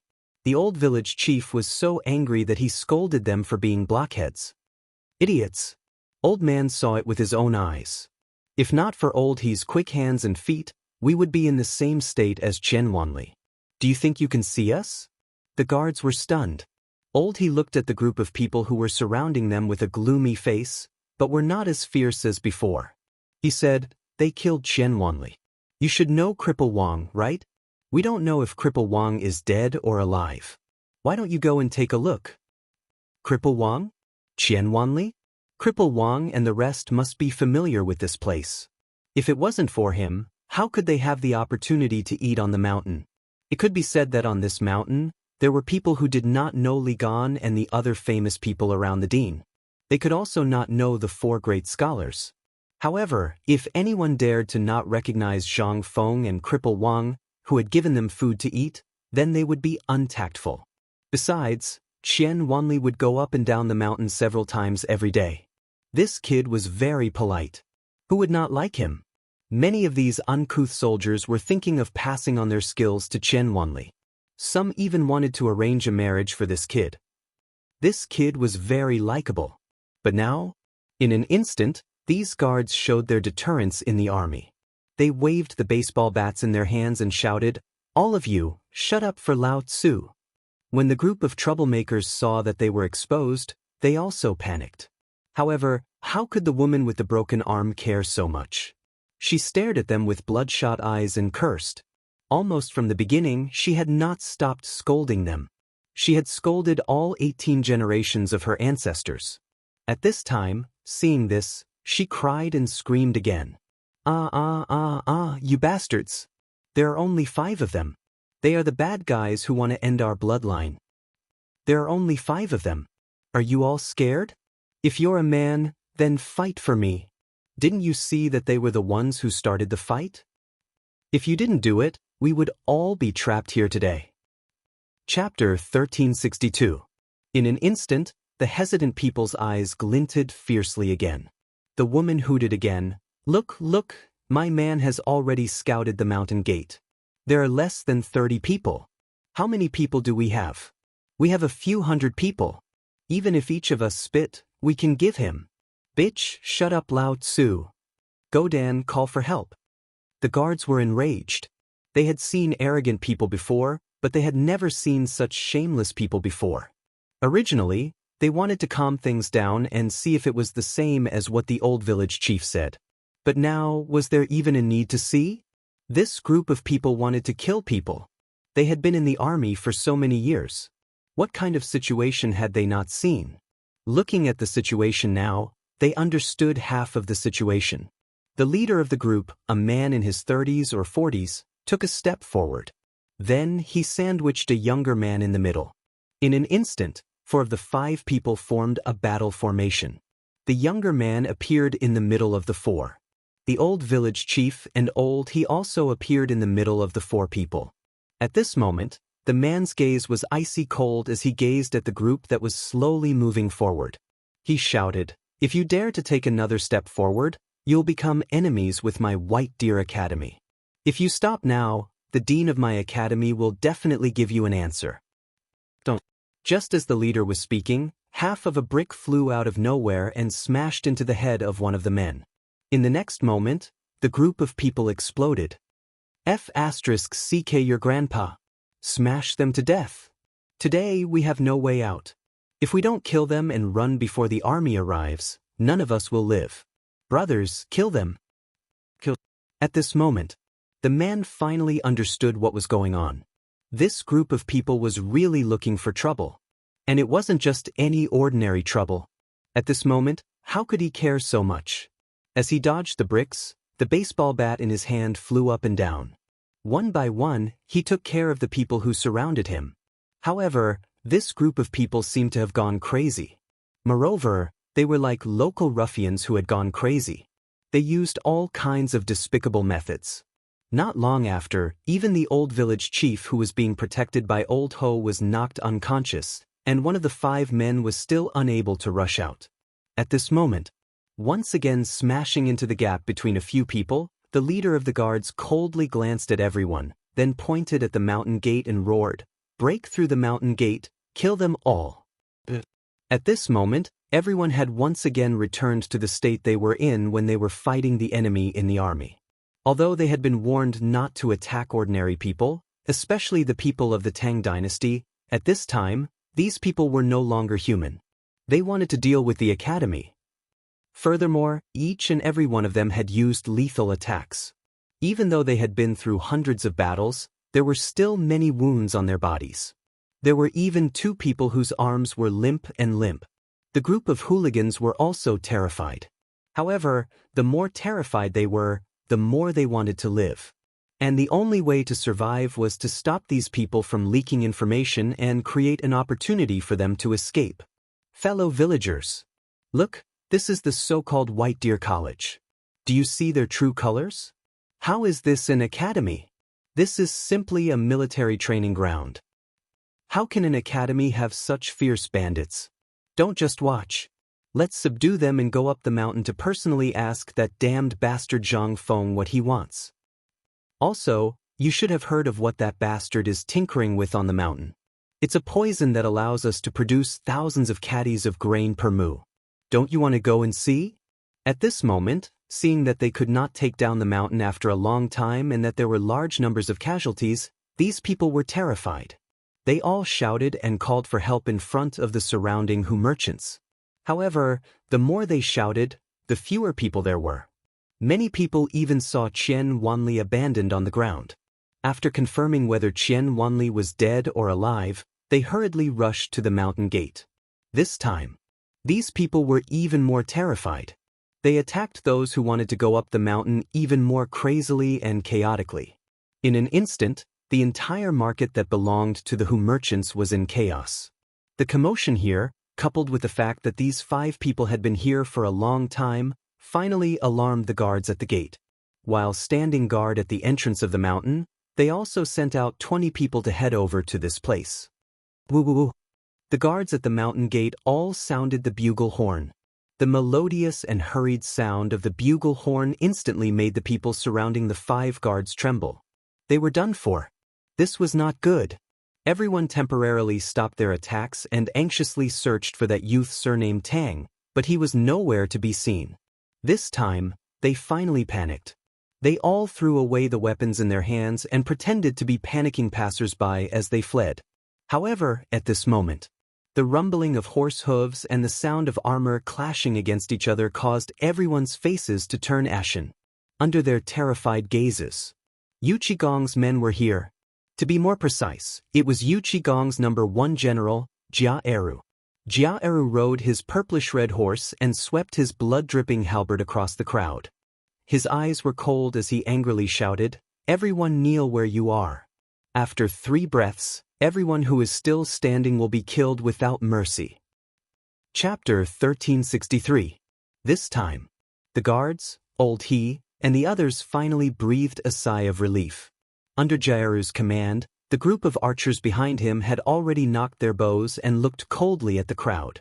Old He and the others breathed a sigh of relief and squeezed through the crowd to Jairu's side. Jairu naturally recognized this group of guards. To be precise, the leader was once his immediate superior. When he saw Jia, he hurriedly made the crowd part and hurriedly got off his horse. He looked at the man and asked in horror, "Old Ma, what happened to you? What happened here?" The man named Old Ma spat out a mouthful of spit and scanned the crowd. "Don't ask, Lao Tzu. Damn it, why are you only here now? If you were 10 minutes later, these bastards would have fought their way up the mountain. Hurry up and tie these people up." Jia heard this and his heart trembled. He hurriedly waved his hand and a large number of soldiers appeared. They did not move, but each of them had a knife behind them. If they moved, they would die. Seeing this, Jia noticed the bleeding wounds on their bodies. He was shocked and hurriedly wanted to call the military doctor, but he was stopped by Old Ma. "Let's go take a look at cripple Wang and Xianxia first. These bastards killed people." "What?" Jia heard this and his face instantly turned cold. The group of soldiers was even more shocked. How dare they kill people in the mountains? Mother Ker, just how vicious and evil was he? Jia did not have time to think and hurriedly helped the crowd to Chen Wanli's side. After all, Chen Wanli's injuries were the most serious. But when the crowd saw Chen Wanli lying in a pool of blood with half his head smashed, they could not help but become even more furious. He was so angry that his whole body was trembling. "Damn it, he's still a child. How can you do this? Are your hearts made of stone?" Jia did not have time to think and shouted angrily at the doctor, "What are you still doing here? Are you waiting for Lao Tzu to reward you? Go and take a look at them. F***ck your mother." The military doctor could not wait any longer and hurried over to cripple Wang and the others. After confirming that only Chen Wanli was dead, he heaved a sigh of relief. However, the anger in his heart was still uncontrollable. "Men, take them all back to the army's water prison and interrogate them to find out who the mastermind is." As Jia spoke, he added, "At all costs." Instantly, the group of people panicked. If it were the prison of the Chang'an local government or the supreme judiciary, it would still be acceptable. But this was a military prison. What kind of place was that? That place had always been easy to enter but difficult to leave. Basically, once you went in, you could forget about coming out. That place had a complete set of methods to interrogate foreign spies. You could commit crimes anywhere, but once you were sent to that place, congratulations. It would be best if you killed yourself on the way there. Otherwise, even wanting to die would be a luxury. At this time, although the common people did not know about these things, these street thugs and hooligans were very clear about it. Ever since they took the money and prepared to do this, they had already thought about everything. Now, it seemed that everyone could not help but panic. "Sir, you can't kill us. We're innocent. If you dare to kill us, Lord Kongingda will never let you go." "We were sent here by Lord Kong. Lord Kong said that if you want to arrest someone, arrest Kongingda first. And if you want to arrest someone, arrest that damned Zhang Feng first." This woman's man was killed on the mountain, and not even his bones were left. "We're here to avenge her. You don't arrest such a person, but you arrest us common people. We won't accept it. We won't accept it. I want to lodge a complaint. We're innocent." At this point, they only dared to insist that Kongingda and Zhang Feng were dead. However, they did not mention that they had beaten someone to death. This made Jia so angry that he laughed. After Jia found someone to properly dispose of Chen Wanli's body, he slowly squatted in front of the man who was shouting the loudest. He lifted the man's chin with the tip of the mo knife in his hand and said, "You said her man died on the mountain? What evidence do you have?" "No. We're from the same village. I've seen him before, but I haven't seen him recently. I'm not allowed to go up the mountain to look for him." Jia hit the man's face with the back of the mo knife. In an instant, the back of the blunt mo knife cut a big hole in the man's mouth. "Ugh!" The man instantly screamed in horror. Jia ignored him. Then, he looked at the woman who had lost her hand and was still crying and cursing at the top of her lungs. He still held the knife to her forehead and asked indifferently, "You said that your man works in the mountains. What proof do you have?" "Every day, our Shao mountain guards have a team of people who go in and out of the mountain to register, so we know the details of each of them. Tell me, what's your man's name?" Chapter 1364. Where do you live? At this moment, the woman finally felt fear under the cold knife. Even the smell of urine instantly spread with her as the center. Jia Eru frowned slightly and lost his patience. My patience is limited. If you don't tell me in 3 breaths, die. Kill her. Sir, it's this bitch who came looking for trouble. I know her. Her man was King killed by her 12 years ago. How could she have another man? In Chang'an City, they are famous for being wicked women. Sir, if you go to Chang'an City and ask around, you will know that she brought people here today. If we dare to question her, we will be beaten by her and these people. Sir, if you don't kill her, God will not forgive you. Her name is Lu Wang Clan. She used to live in Guangfu Fang. In her early years, she plotted with villains and killed her man. After that, she and the local ruffians in her room did some unspeakable things. You just need to go to the Chang'an local government and ask. At this time, the businessmen who were scared by their beatings came out one after another to denounce the crimes of these people. Even the barbarian businessmen came out. Jia looked at all this and then looked at the old village head, Old He and Old Ma. He waved his hand and said, "Guards, aren't the people from the Chang'an local government patrolling the mountain? Where are they? Are they all dead today?" At this time, the onlookers also realized this important thing. It seemed that they didn't see the patrolling officers today, and it was after these people appeared. Could it be these patrolling officers were killed by them? Old Ma simply dressed the wound and stared at the woman coldly. Then he said, "Everyone, go find the patrolling officers quickly. Eru, go inform Nyo Weili of the Chang'an local government. If he doesn't want to die, ask him to come to the mountain immediately." At this time, Cripple Wang slowly woke up, which instantly attracted everyone's attention. When Jia Eru saw Cripple Wang, he hurried forward. "Brother Wang, are you feeling better?" Cripple Wang ignored him and looked around. When he saw Qian Wanli wrapped in a straw mat, his eyes turned red. He grabbed Qian Wanli's collar and said, "Ooh, back in the army, Lao Tzu and the others sacrificed more than 10 lives to save you. I've never asked you for anything, but if you don't kill these bastards today, Lao Tzu will chop you up." "Brother Wang." Jia Eru choked. He nodded heavily. "Don't worry. The general knows about this. Everything is under our control." Hearing this, Cripple Wang sighed and stopped talking. Instead, he asked, "Wanli is the most important person to the dean. Moreover, you know the dean's temper. Do as you see fit. If you don't do it well, even if the dean kills you now, no one will say a word, including the general." Jia Eru naturally knew the importance of this matter. There was no need for him to say it. Who in the army did not know about the incident that Zhang Feng had chased them out? Although Zhang Feng had only been to the army twice, his title of army god had always been etched in the hearts of all the soldiers. Jia Eru's eyes were red as he growled, "You can rest at ease and recuperate. These bastards, if I don't pull out their tendons and skin them alive today, I won't believe in Jia." Found them. At this time, a group of armored soldiers hurried over. Following behind the soldiers were 13 people in tamed clothes who were carried over by others. But at this time, this group of people was already tied up. Jia Eru jumped off the rope of a yamen runner and pointed his knife at the woman. "Do you know this person?" "Yes." "This bastard, even if he turns into ashes, Lao Tzu will still recognize him." Hearing this, the woman's face instantly turned pale. The rest of the women's faces were even paler. There was a saying that one would rather offend the soldiers than the yamen runners. There was nothing else. These soldiers did not come in and out of Chang'an City often, but this group of yamen runners patrolled Chang'an City every day. If they held a grudge against them, they would not have a good life. Today, because they wanted to cause trouble, the first thing they did was to control these yamen runners. They could not let this group of people see their faces. Otherwise, they would definitely die. But they did not dare to kill. If they caused trouble, they would at most be imprisoned for a few days.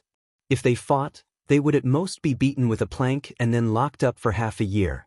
Then they would be fine. At that time, they could control it, but they were afraid of killing. But who would have thought that Qian Wanli's incident would happen? In the end, things became more and more out of control. They had no choice but to kill to solve the problem. But in the end, they were still a step too late. At this time, the Yamen runners identified them one by one. Basically, not a single one of them was left out. Chapter 1365. At other times, these bailiffs might turn a blind eye to it. At that time, they might even be able to get some benefits. After all, they had to see each other frequently. But at this time, no one dared to do that. Where was this place? This was Zhang Feng's territory. Moreover, they got a lot of benefits in daily life. Especially after the county magistrate Niu Weili cooperated with Zhang Feng in the basketball business, all the people in the county government made a fortune. They dared not mess around in this place. Otherwise, they might lose their jobs. In addition, these bastards dared to play big and even killed people. They even injured the group of soldiers. What was this? This was clearly something that only bandits and bandits could do. How could they be biased? Even if they were given 100 heads, they would not dare to do that. This bastard is Yiyan Xuan, who lives near the Xuani sect. Last year, he stole from a brothel and was beaten half to death. In the end, he mortgaged his thatched shed and was locked in the government for half a year. This one is Zuiji, this one is... Under the identification of the runners one by one, Jiaru also got a hemp rope for each of them. He tied the rope with the Horse King's thorn on it. If they did not struggle, it would be better. Once they struggled, the thorns, which were half a finger long and had barbs, would pierce into their flesh and make them beg for death. However, even with that being the case, they were still busy for over 2 hours. Almost all the students had woken up. But at this moment, along with the sound of quarreling, a large number of people came to the entrance of the market on Shao Mountain. The leaders were the Tang family, the Mi family, and the others. What are you doing? Are you rebelling? As soon as the leaders of these families arrived, they immediately put their hands on their hips and pointed at the noses of Jia Eru and the others and scolded them. Son of a bitch, who gave you the right? This is the market. Do you think you are qualified to make trouble here? F*CKU, you army ruffians. Let's see if old man doesn't go to the Supreme Court tomorrow to sue you for murdering students on the street and robbing goods. Do you still have the law in your eyes? Come on, untie these people quickly. Yes. Master, we are innocent. We are innocent. These damned bastards suddenly rushed out of the barracks. We were just buying and selling things when these damned bastards helped us without any explanation. Furthermore, look at that. That student was beaten to death just to speak up for us. Master, you have to uphold justice for us. At this moment, the woman and the others seemed to have found their backbone and started shouting. As for the Tang family, the Mi family, and the others, they brought their hired thugs to confront Jia Eru and the others. Jia Eru was in a difficult position. However, he still blocked the front. He waved his Mo sword and shouted, "Whoever dares to take another step forward, dies." At this moment, the young master of the Tang family waved his fan, slowly walked forward and said indifferently, "Brat, who do you think you are? Do you think you're worthy of blocking our way? Who do you think you are? How dare you cause trouble in the academy?" At this moment, old Ma took the Mo saber from Jia Eru's hand and slowly looked straight into the eyes of the Tang clan's young master. "Who do you think you are? Why are you interfering in the affairs of the academy?" "Ha!" The Tang clan's young master sneered. "Who do I think I am? Ha! How dare you?" Young Master Tang is the son-in-law of the current Chamberlain of Dependencies, Lord Zhou. He is also a supervisor of the Chamberlain of Dependencies, a 5th-rank official. "Who do you think you are? How dare you speak to Lord Tang like this?" Kneel. The group of ruffians around the Tang clan's young master looked as if they had seen their saviors. They surrounded him and berated Jia Eru and Old Ma, completely ignoring the disdain on the Tang clan's young master's face. At this moment, the Mi family, Gao family, and Bai family also stepped forward to berate them. "Look at what you've done. Is there any law here? Although this place is indeed White Deer College's territory, this is still the territory of the Tang dynasty. Furthermore, this is right under the emperor's feet. Look at what you've done. This is knowingly breaking the law." "That's right. Old Man and the others' families are all officials in the imperial court. When they see this, they can't just ignore it. Furthermore, there are rumors that some people on this mountain have come up with something that offends the heavens and reason. How can we just sit by and watch? Each of these people was more eloquent than the other. Even Old Ma, who had been on the battlefield for a long time, wanted to chop them up with a knife. At this moment, it had already become a three-sided battle. On one hand, the members of these aristocratic clans were criticizing Jia Eru and the others, accusing them of being rude and uncouth, and that they shouldn't treat the commoners in such a manner. On the other hand, the group of people that the aristocratic clans had found were even more arrogant at this moment, loudly berating Zhang Feng and the White Deer Institute. It was as if in their eyes, this mountain was as terrifying as Avicii. There was also another side that stood on the college's side. As soon as these people spoke, the people from the aristocratic families would step forward and ask about the phosphate fertilizer and the poison that could harm people's lives. They would also ask why they didn't hand it over. It was obvious that they wanted to force the people on the mountain to hand over the phosphate fertilizer to them. How could they not be able to see these things?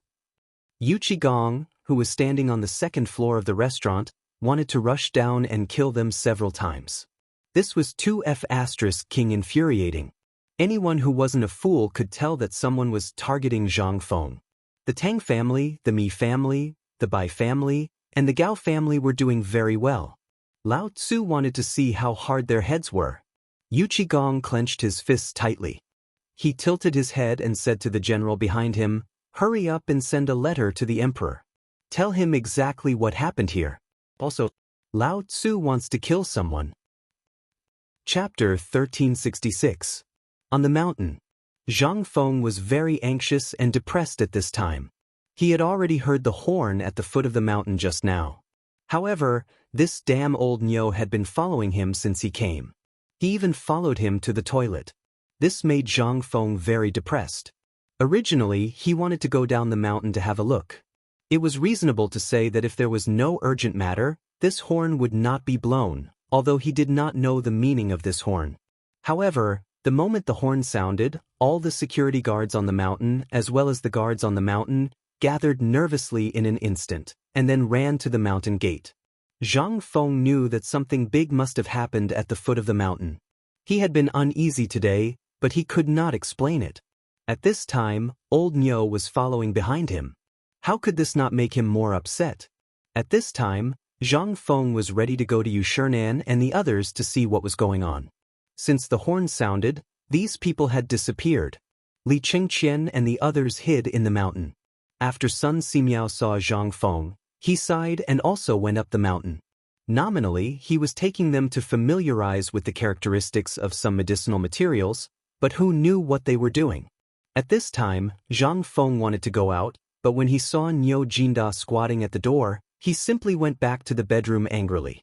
Jingshu also saw Zhang Feng's worry, and she also heard the horn at the foot of the mountain. She seemed to understand something, but Niu Jinda was there, so she could not say anything. At this time, seeing Zhang Feng so anxious, Jingshu whispered in Zhang Yuyao's ear. Zhang Yuyao opened her eyes wide and said, "Will this work? Sister Yuyao, trust me this time." Zhang Yuyao heard, looked at Zhang Feng, then bit her lips and went out. As soon as she went out, Zhang Yuyao looked at Niu Jinda and said, "Brother Niu." Alas, Niu Jinda was an uncouth man. He had always been fearful of women, especially the women of his brothers. When he saw that Zhang Yuyao was about to leave, he hurriedly opened the door and asked, "Younger sister Yuyao, where are you going?" Zhang Yuyao pursed her lips and said, "Young master originally wanted to go to the mountain to pick some herbs for young master Xiaoyo, but I don't know what's wrong with him today, so he simply gave me the prescription and asked me to find Dr. Sun and ask him to help pick some herbs. However, I don't know much about the situation in the mountain. Can I trouble big brother Nyo to take me there?" This, if it was any other day, he could have just waved his hand and called a guard over. However, he couldn't do that now as all the guards had left. At this time, he definitely couldn't go. Seeing Niu Jinda hesitate, Zhang Yuyao whispered, "Prince Zhang is asleep. If you don't believe me, why don't you go and take a look?" "No, no, no. Niu Jinda waved his hands repeatedly. It was a good thing that Zhang Feng could fall asleep. He also wished that Zhang Feng could sleep until nighttime. Moreover, Niu Jinda didn't doubt Zhang Yuyao's words. After all, Zhang Feng must be asleep at this time every day. No matter what day it was, it would be unshakable. However, out of caution, although Niu Jinda said that he wouldn't look, he still went to take a look at Zhang Feng. Seeing that he was really sleeping soundly, he was relieved. Fine. Then I'll go with you. However, I'm only going with you. I'll come back when I deliver it. Niu Jinda had long wanted to go down the mountain to see how things were going. Unfortunately, he had a mission to complete. He couldn't go.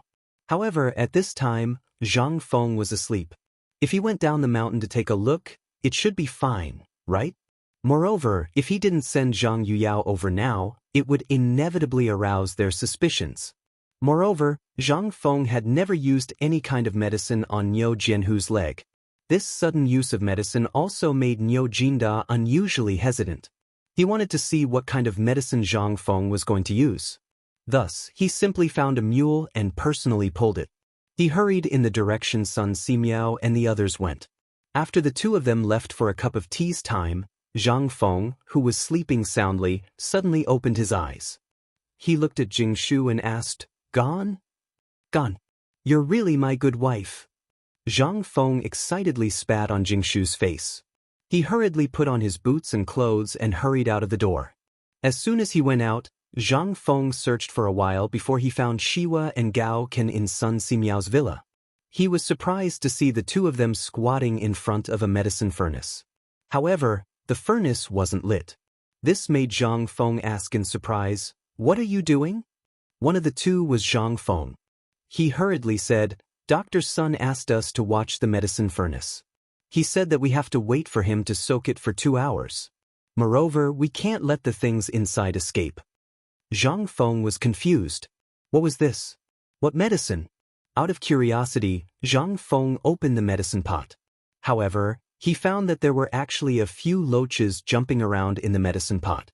At this moment, Zhang Feng suddenly thought of many things.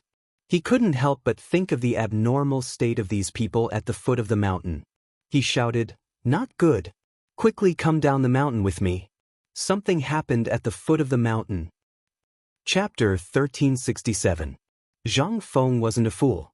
Now that he saw such a situation, he would be a fool if he didn't know that something had happened at the foot of the mountain. Moreover, these people were all hiding it from him. Gao Kan and Shiva were also shocked when they saw the situation. At first, they also felt that there was a problem. Those guards and security guards, after hearing the strange sound of the horn, disappeared almost instantly. At this time, Sun Simiao actually asked them to come here to simmer the medicine. This was simply unreasonable. Dr. Sun had a medicine boy, and such an important thing could wait until he finished his business at the top of the mountain to simmer the medicine.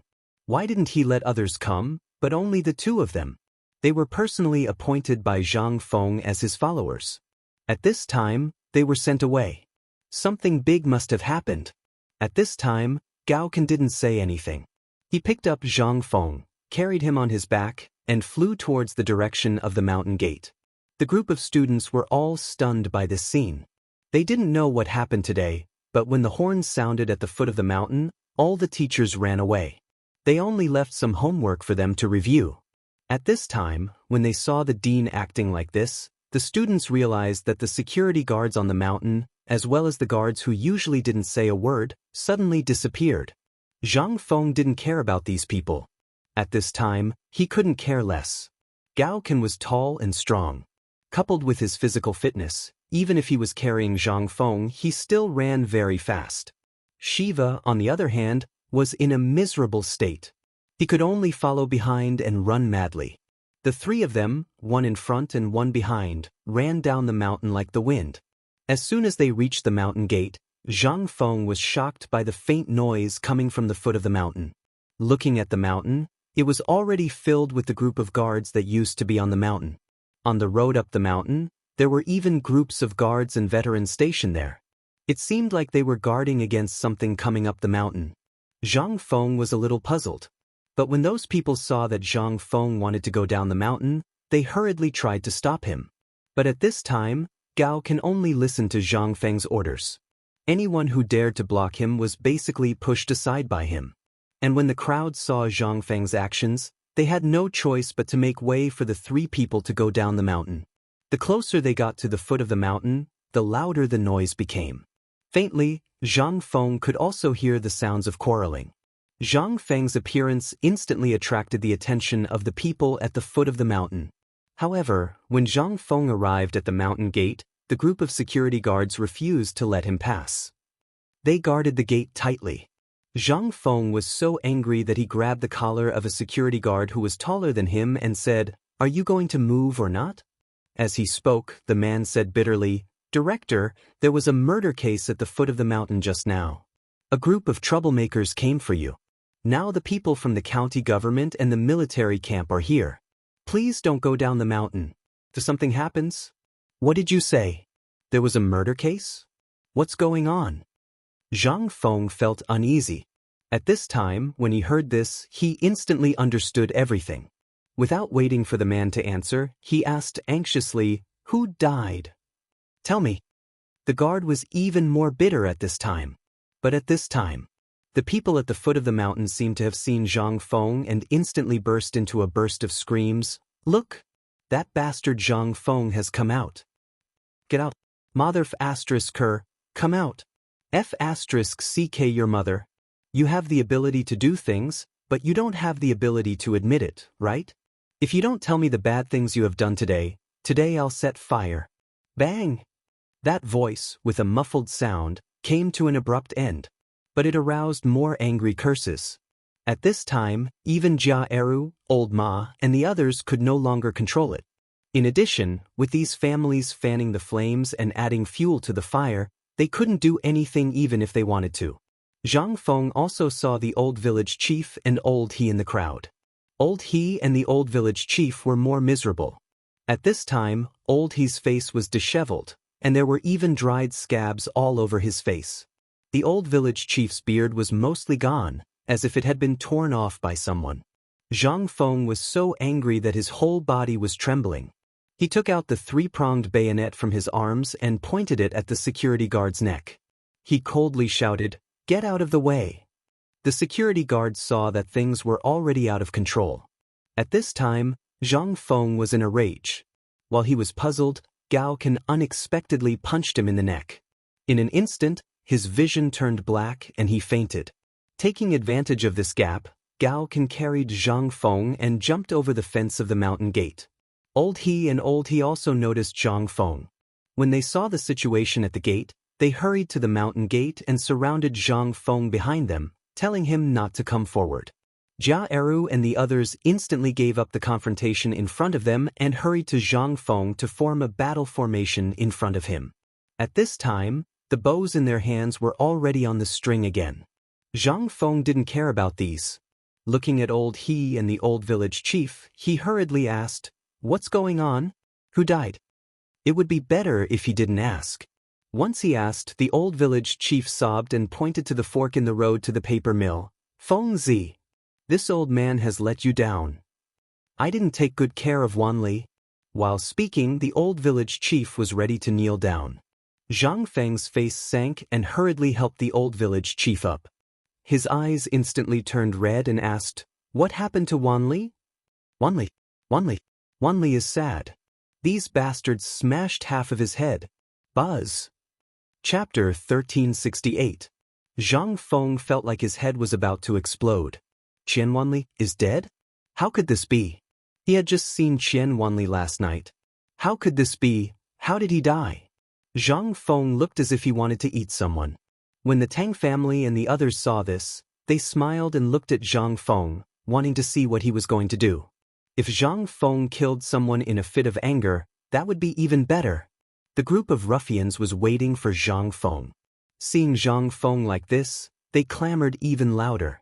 The woman with the broken arm was like a pig being slaughtered.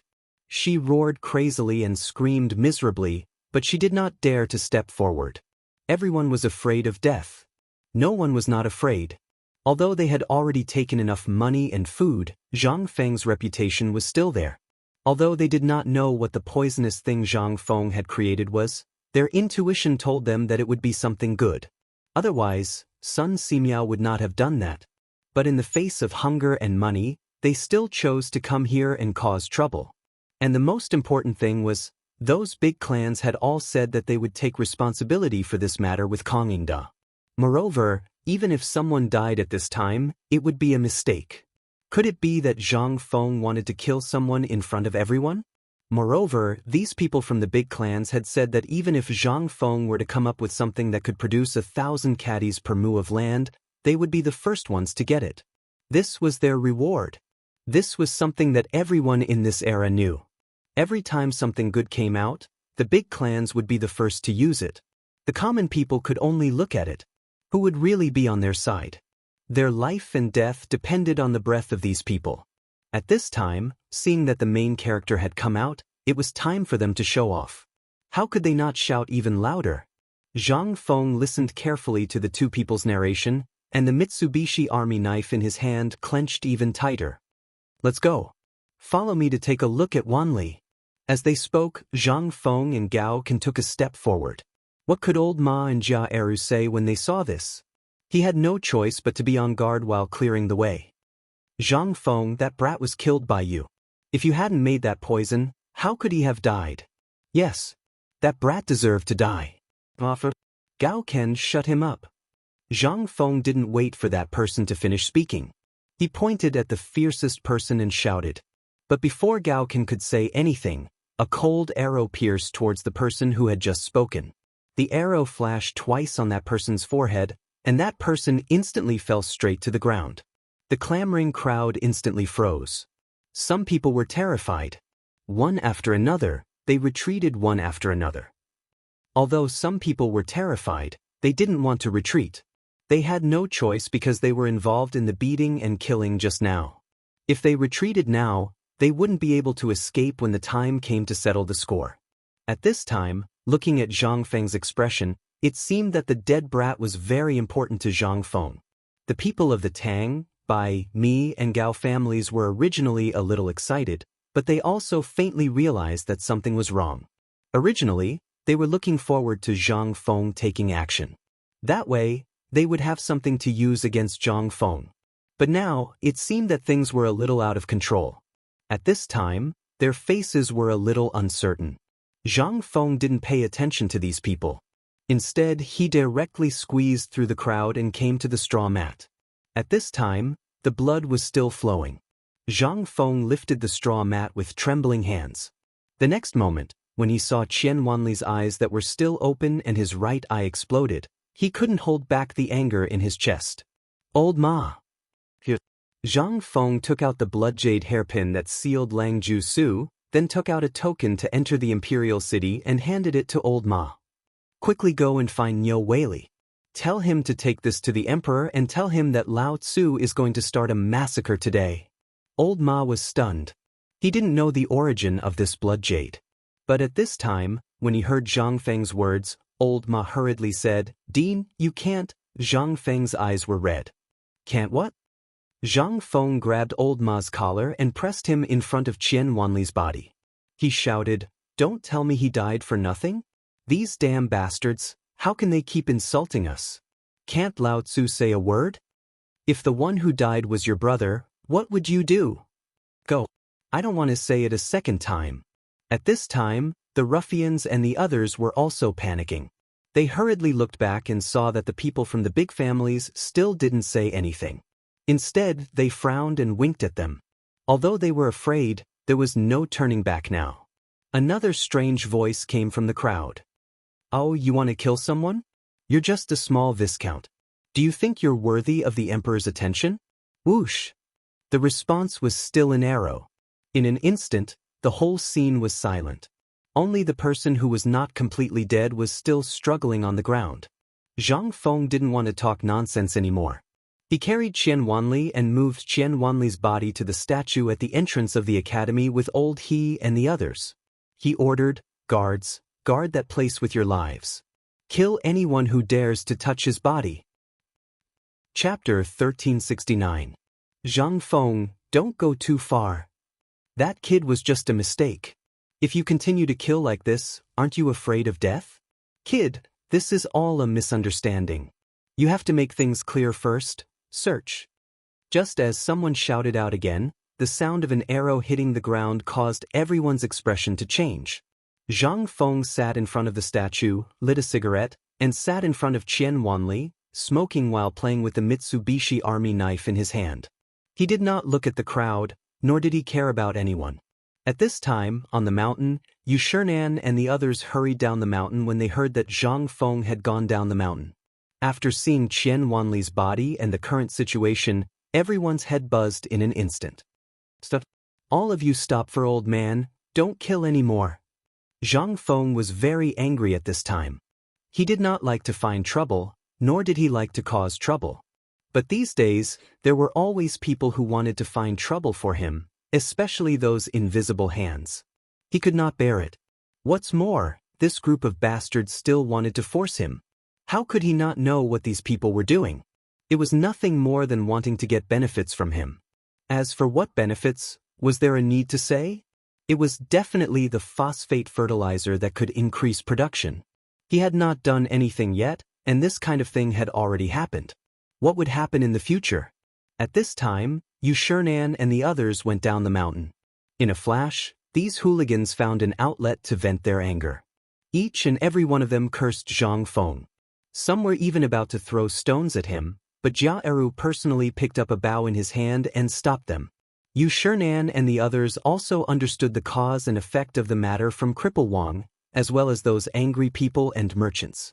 For a moment, they were also very angry and did not know how to deal with this matter. At this time, seeing that the situation had reached a stalemate, the Tang family's people felt that the time was right. They hurried forward and said, "Mr. Bosher." Mr. Tang bowed elegantly and said, "Mr. Bosher, as you can see, we don't know the cause of the incident. No one really knows what is going on. But the incident of someone being poisoned on the mountain was seen by everyone in Chang'an city." Chang'an gloomily looked at the youth surnamed Tang and asked, "What are you trying to say?" The young man with the surname Tang waved his folding fan and said indifferently, "We just happened to go up the mountain and ran into this general. He was arresting people and beating people up, so we couldn't stand it and wanted to argue with him. However, this general and this Prince Zhang seemed to be unreasonable. They killed people on sight. Look at the corpses on the ground, they were all alive just a moment ago. And look at that woman. She only heard that her husband was working on the mountain, but she didn't see him for a long time. She also didn't find him, so she wanted to argue with him. However, her arm was broken by the person behind you. I think this seems to be the cause of the incident, right? This woman wanted to go up the mountain to look for her husband, but she was obstructed by many people. Women are always a little talkative, but it seems a little unreasonable to break someone's arm so openly. So these people couldn't stand it and went forward to argue. In the end, they were insulted by the dead young man. You may not know the identity of this young man. He is the only son of Hengtong Private Bank, Qian Tong. He has been pampered since he was young. What can he do? You are talking nonsense. Cripple Wang couldn't listen to it anymore. His face was red as he shouted, "Mr. Bosher, things are not like what he said at all. And he wasn't even there at that time. How could he know all this? Mr. Bosher, you can go and ask those barbarian merchants. You will know.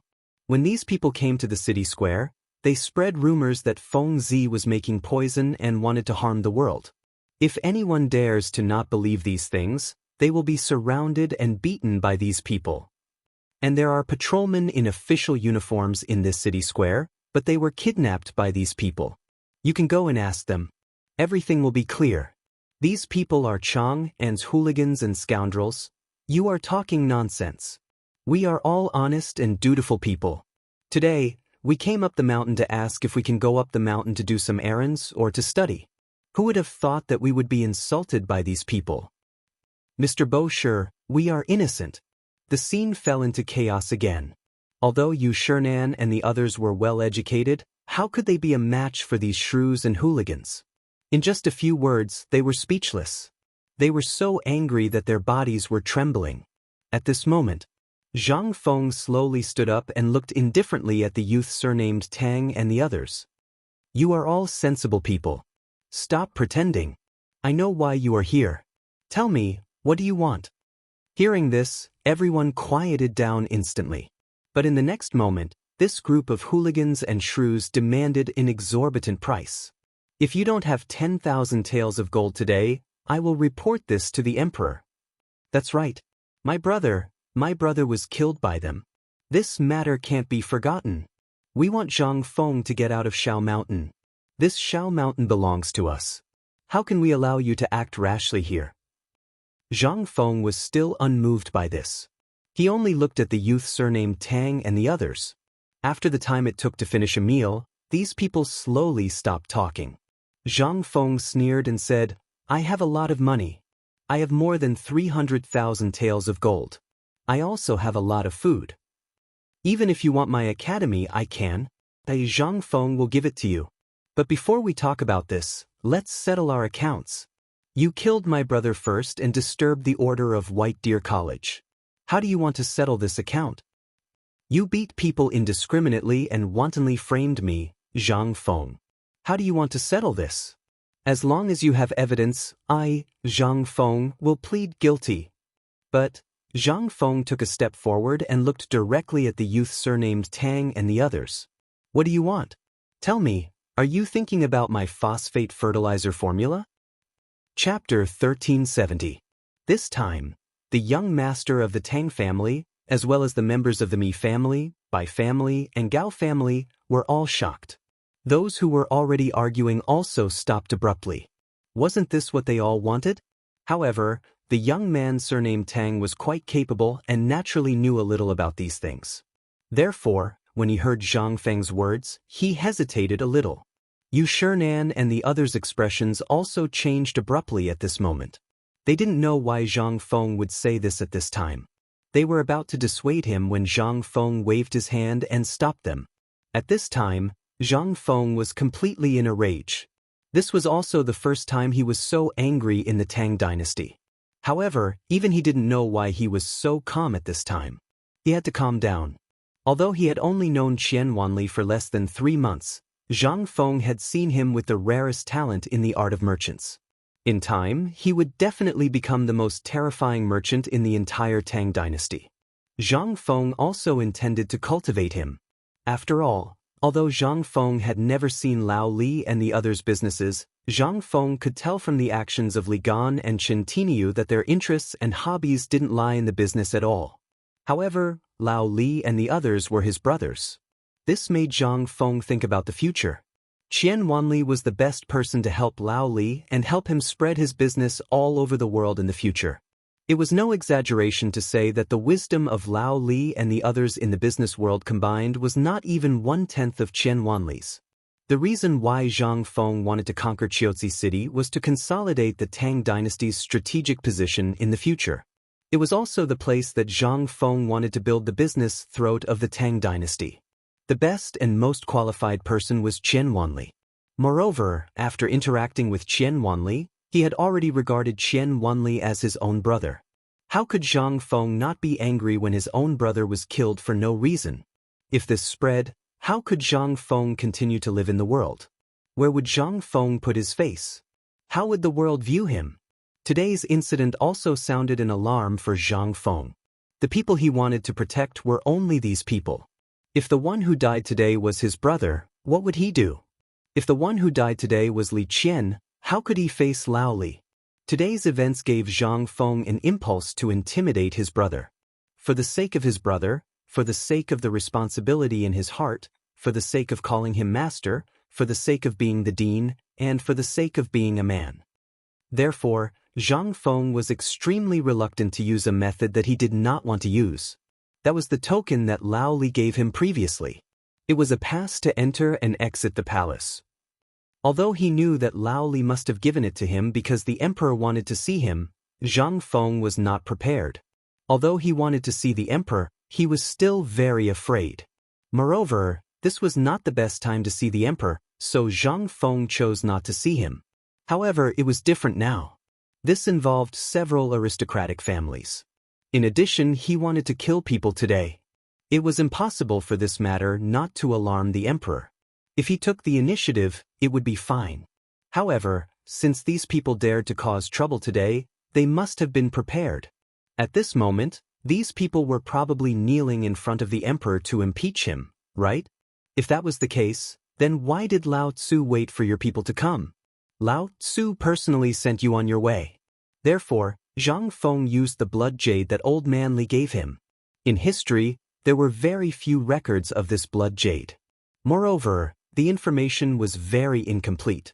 If Zhang Feng did not see the words wolf seal, Zhang Feng would not dare to believe that this Rui hairpin and long blood jade that was like a sharp sword was the Dark Han Dynasty's commander's seal.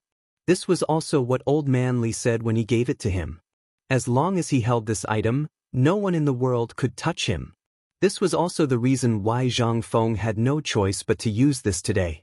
After all, today, he wanted to kill all these troublemakers to avenge his brothers. Zhang Feng was not a reckless man.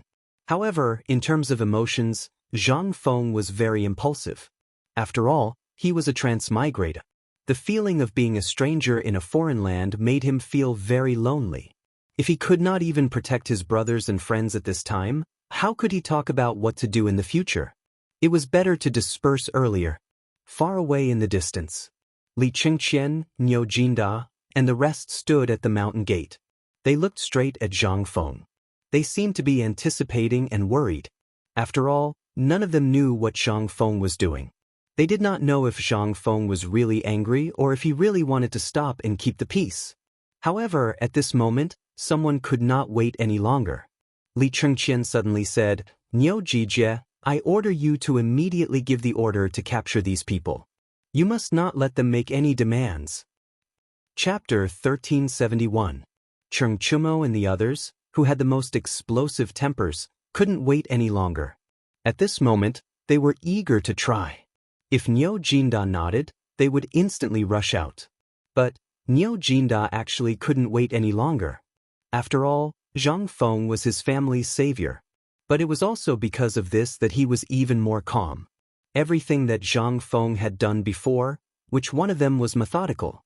Although Li Qingqian's words were very correct, as long as he exposed his identity or used other methods to stop Zhang Feng, today's matter would be temporarily resolved. But he knew that although this matter could be forcefully suppressed today, gossip was a fearful thing.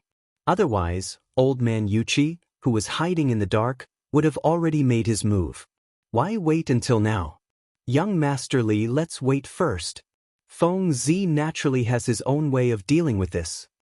Niu Jinda finally said. Especially the three words, young Master Li. Li Qingqian's eyes were scarlet red as he stared at Zhang Feng, somewhat unable to control his emotions. Niu Jinda. This prince orders you to quickly kill these people for this prince. This prince will bear the consequences alone. Li Qingqian.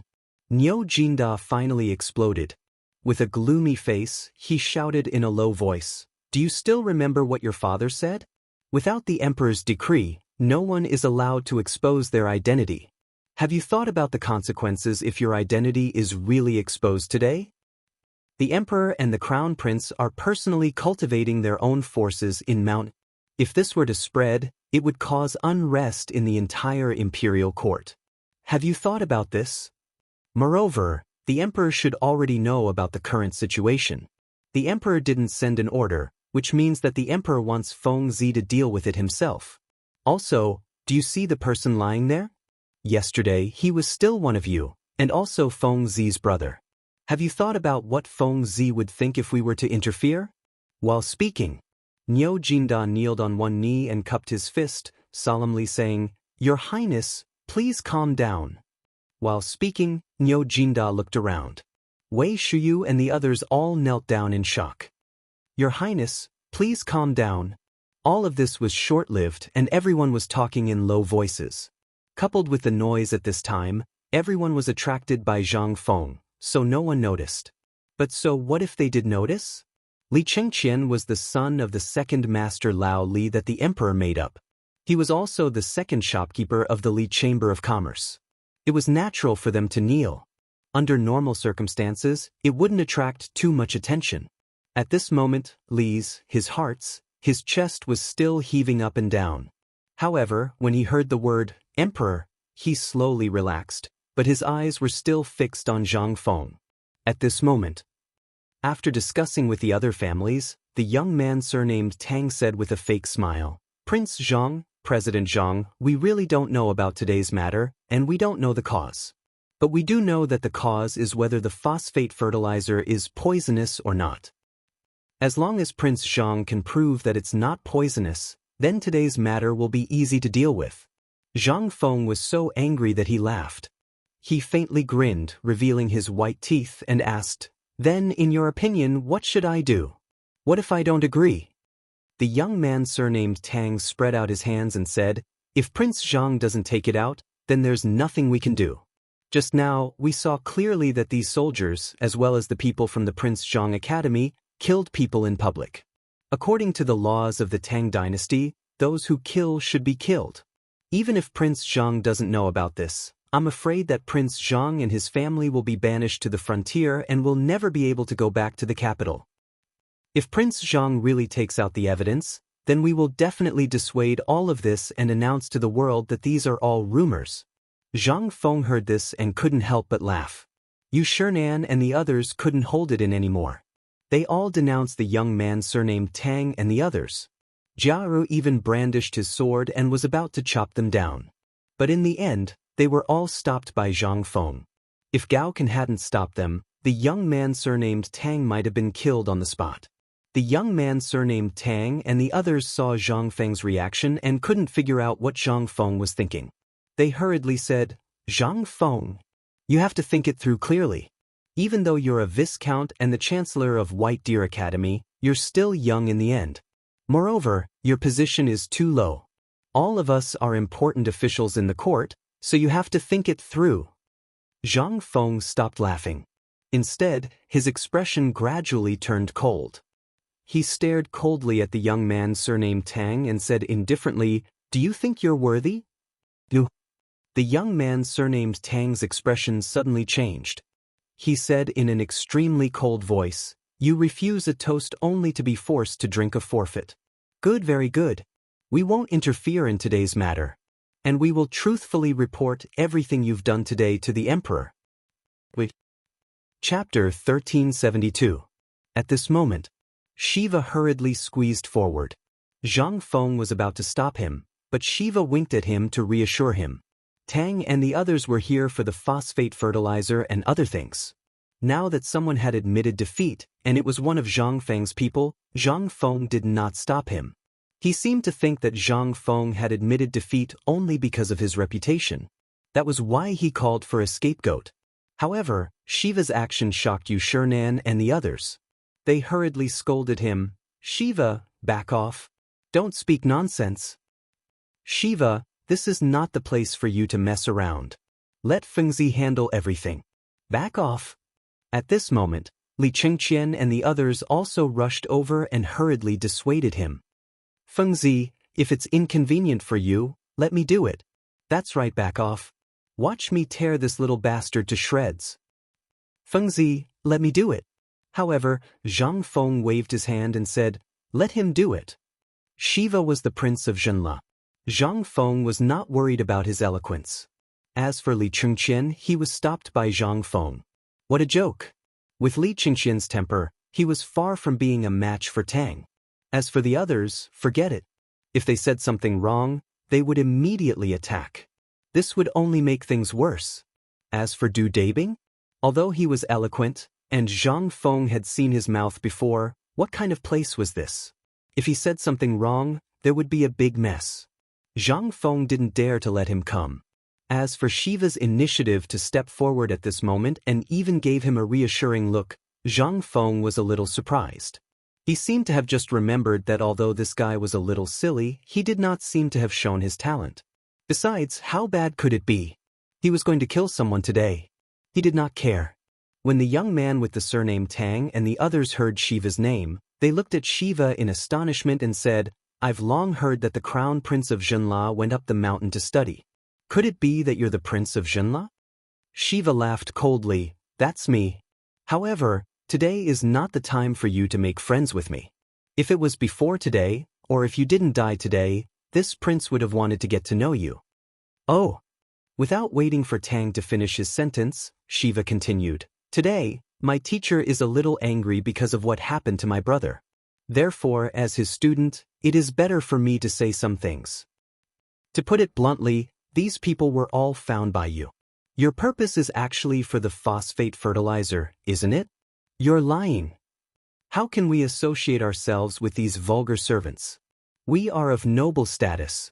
How could we do such a despicable thing? You're just a little country prince.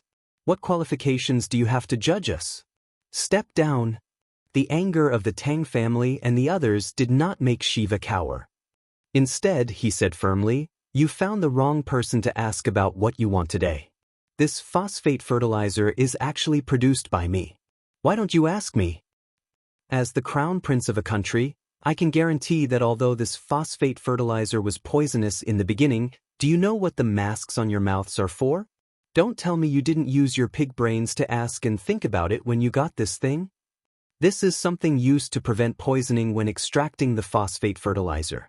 The reason it is extracted is to extract something useful from this poison. As he spoke, Shiva turned around to look at the group of troublemakers behind him and said, Do you think you'll get the phosphate fertilizer you want by doing this today? You're thinking too much. I don't know what benefits you've obtained before today, but I can say that this money is the money you've earned by selling your lives. After today, regardless of whether my teacher and the imperial court do anything to you, the people who bought your lives will not let any of you off. What? Everyone exclaimed in shock. Some people couldn't help but ponder slightly. The expressions of the youth surnamed Tang and the others suddenly changed. Don't listen to his nonsense. We definitely didn't think that way. Oh. Shiva smiled and said, Are you admitting that you're the one who hired these people? This time, the youth surnamed Tang finally realized that he had been tricked. He was so angry that his face turned pale. Son of a bitch, who do you think you are? Do you think you're qualified to stir up trouble? Whether it's true or not, you're an outsider. You're not allowed to meddle in the affairs of the Tang dynasty. In the morning court tomorrow, Old Man will definitely impeach you, Zhang Feng, for allowing outsiders to study the classics. Do you know that the laws of the Tang dynasty clearly state that outsiders are not allowed to study the classics? Just you wait, old man. Zhang Feng smiled coldly. He glanced at Shiva and didn't make a sound. Yu Shernan and the others also looked at Shiva with some surprise. They really didn't notice this kid. They didn't expect him to be so meticulous. Shiva said unhurriedly, Then I'll have to trouble you to inform the emperor. I've already received the emperor's approval before coming here. I'm not here as a student, but as a servant. I'm now President Zhang Feng's servant. Chapter 1373. This play. It was out of Mr. Tang's expectations. He originally thought that he could use this matter to turn the tables, but he did not expect that he was allowed to come here by the emperor's permission. What's more, he was actually Zhang Feng's errand boy. This made things a little difficult for him. However, he immediately thought of a solution. Are you deliberately trying to lure us into a trap? We're only here to deal with the phosphate fertilizer. We have no interest in your business. That's right. Kid, since you said that you were in charge of refining the phosphate fertilizer, well, have you seen with your own eyes that this thing can really double the income of the Zhuang family? Why hasn't there been any record of this thing in any book since ancient times, or even in the unofficial history? Don't talk nonsense. If there is, doesn't that mean that Zhang Feng deliberately didn't take it out? He was waiting for this year's locust plague and food shortage to happen. All these things were done on purpose? That's right. Lao Tzu had long realized that something was wrong. How could his shabby little tavern have so much money? How could he stock up so much food before the disaster happened? This is clearly a conspiracy. As they spoke, the people from the other families were furious.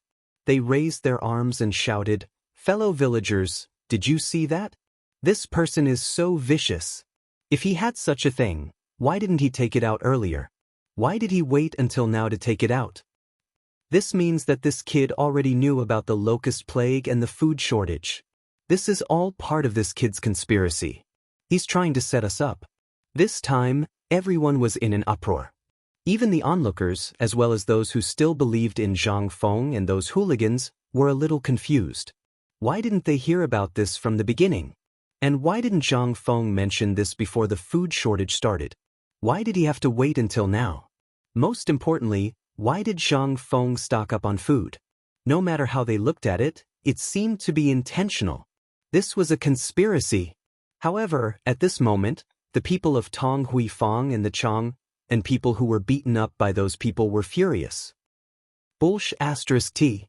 Even if I told you earlier, would you believe that the food shortage is real? If Prince Zhang had told you earlier, would you have believed him? Idiots, fools, you're all just a bunch of ingrates. If it wasn't for Zhang Feng's life-saving food, I'm afraid all of you would have starved to death by now. How can I allow you to stay here? Look at this bunch of bastards. What did they do during the famine? They deliberately raised the price of food. Even if His Majesty ordered them to help the victims, what did they take out? It's rancid rice bran. You bastards, you've been tricked and you're still counting money for him? The battle lasted for 4 hours. It was only when Sun Simiao angrily stepped forward that they finally stopped. As for those large clans, when they saw Sun Simiao come out, they were even more enraged. After all, if Sun Simiao didn't show up, they could still do something. But now that Sun Simiao showed up, how could these hoodlums dare to act rashly? Elder Sun, a middle-aged man in his 50s from the Bai clan, stepped forward and bowed to Sun Simiao, but Sun Simiao acted as if he didn't see him. He snorted coldly and returned to Zhang Feng's side, saying, "Old man's herb garden uses phosphate fertilizer. You said it's poisonous? Were you blind 2 days ago? Didn't you go to the East Market entrance? Old man, do you remember that you saw it that day? And the purpose of your visit today is to force Zhang Feng to hand over the formula. Why do you have to be so dignified? But old man said it today. If you want this thing, you'll have to go through old man first." The Bai clan's people were embarrassed. Hearing Sun Simiao's words, they could only stiffen their necks and say, "Elder Sun, you've been deceived by this kid. This kid obviously has a big conspiracy. Can't you see it? Shut up. You bastard, Lao Tzu has long disliked you. What conspiracy does my master have? Why don't you tell us? I think it's you bastards who are jealous of this thing. Today, King killed my brother here. The phosphate fertilizer is easy to deal with. Before we talk about this, let's talk about how to deal with my brother's matter first." At this time, Cheng Chumo, Wei Shuyu, and Zhang Sun could no longer sit still. They all jumped up. This time, they said something that they didn't want to hear. They couldn't help but panic. They looked at Sun Simiao, Yu Shernan, and the others, wanting to find a breakthrough from them. However, they found that these people had retreated to the back and were looking at Zhang Feng. At this time, Zhang Feng was holding an unknown thing in one hand and a dagger in the other. He was playing with it. At this time, everyone understood. After saying so much, to put it bluntly, they didn't intend to let them go. At this time, they wanted to leave, but when they turned around, they saw that the densely packed Chang and garrison had surrounded them. There were even more than 100 soldiers wearing golden armor. Golden armor? They were the Jin Wu guards. Could it be that the emperor, at this time, the Tang clan, Bai clan, Mi clan, and Gao clan panicked? Zhang Feng, everything today is a misunderstanding. What do you want? Young friend Zhang Feng, we have nothing to do with this today. We just happened to come up the mountain. We will go down the mountain now. How you want to deal with today's matter is your business. We will not say a word to anyone else. President Zhang, this is all a misunderstanding. We can't wait.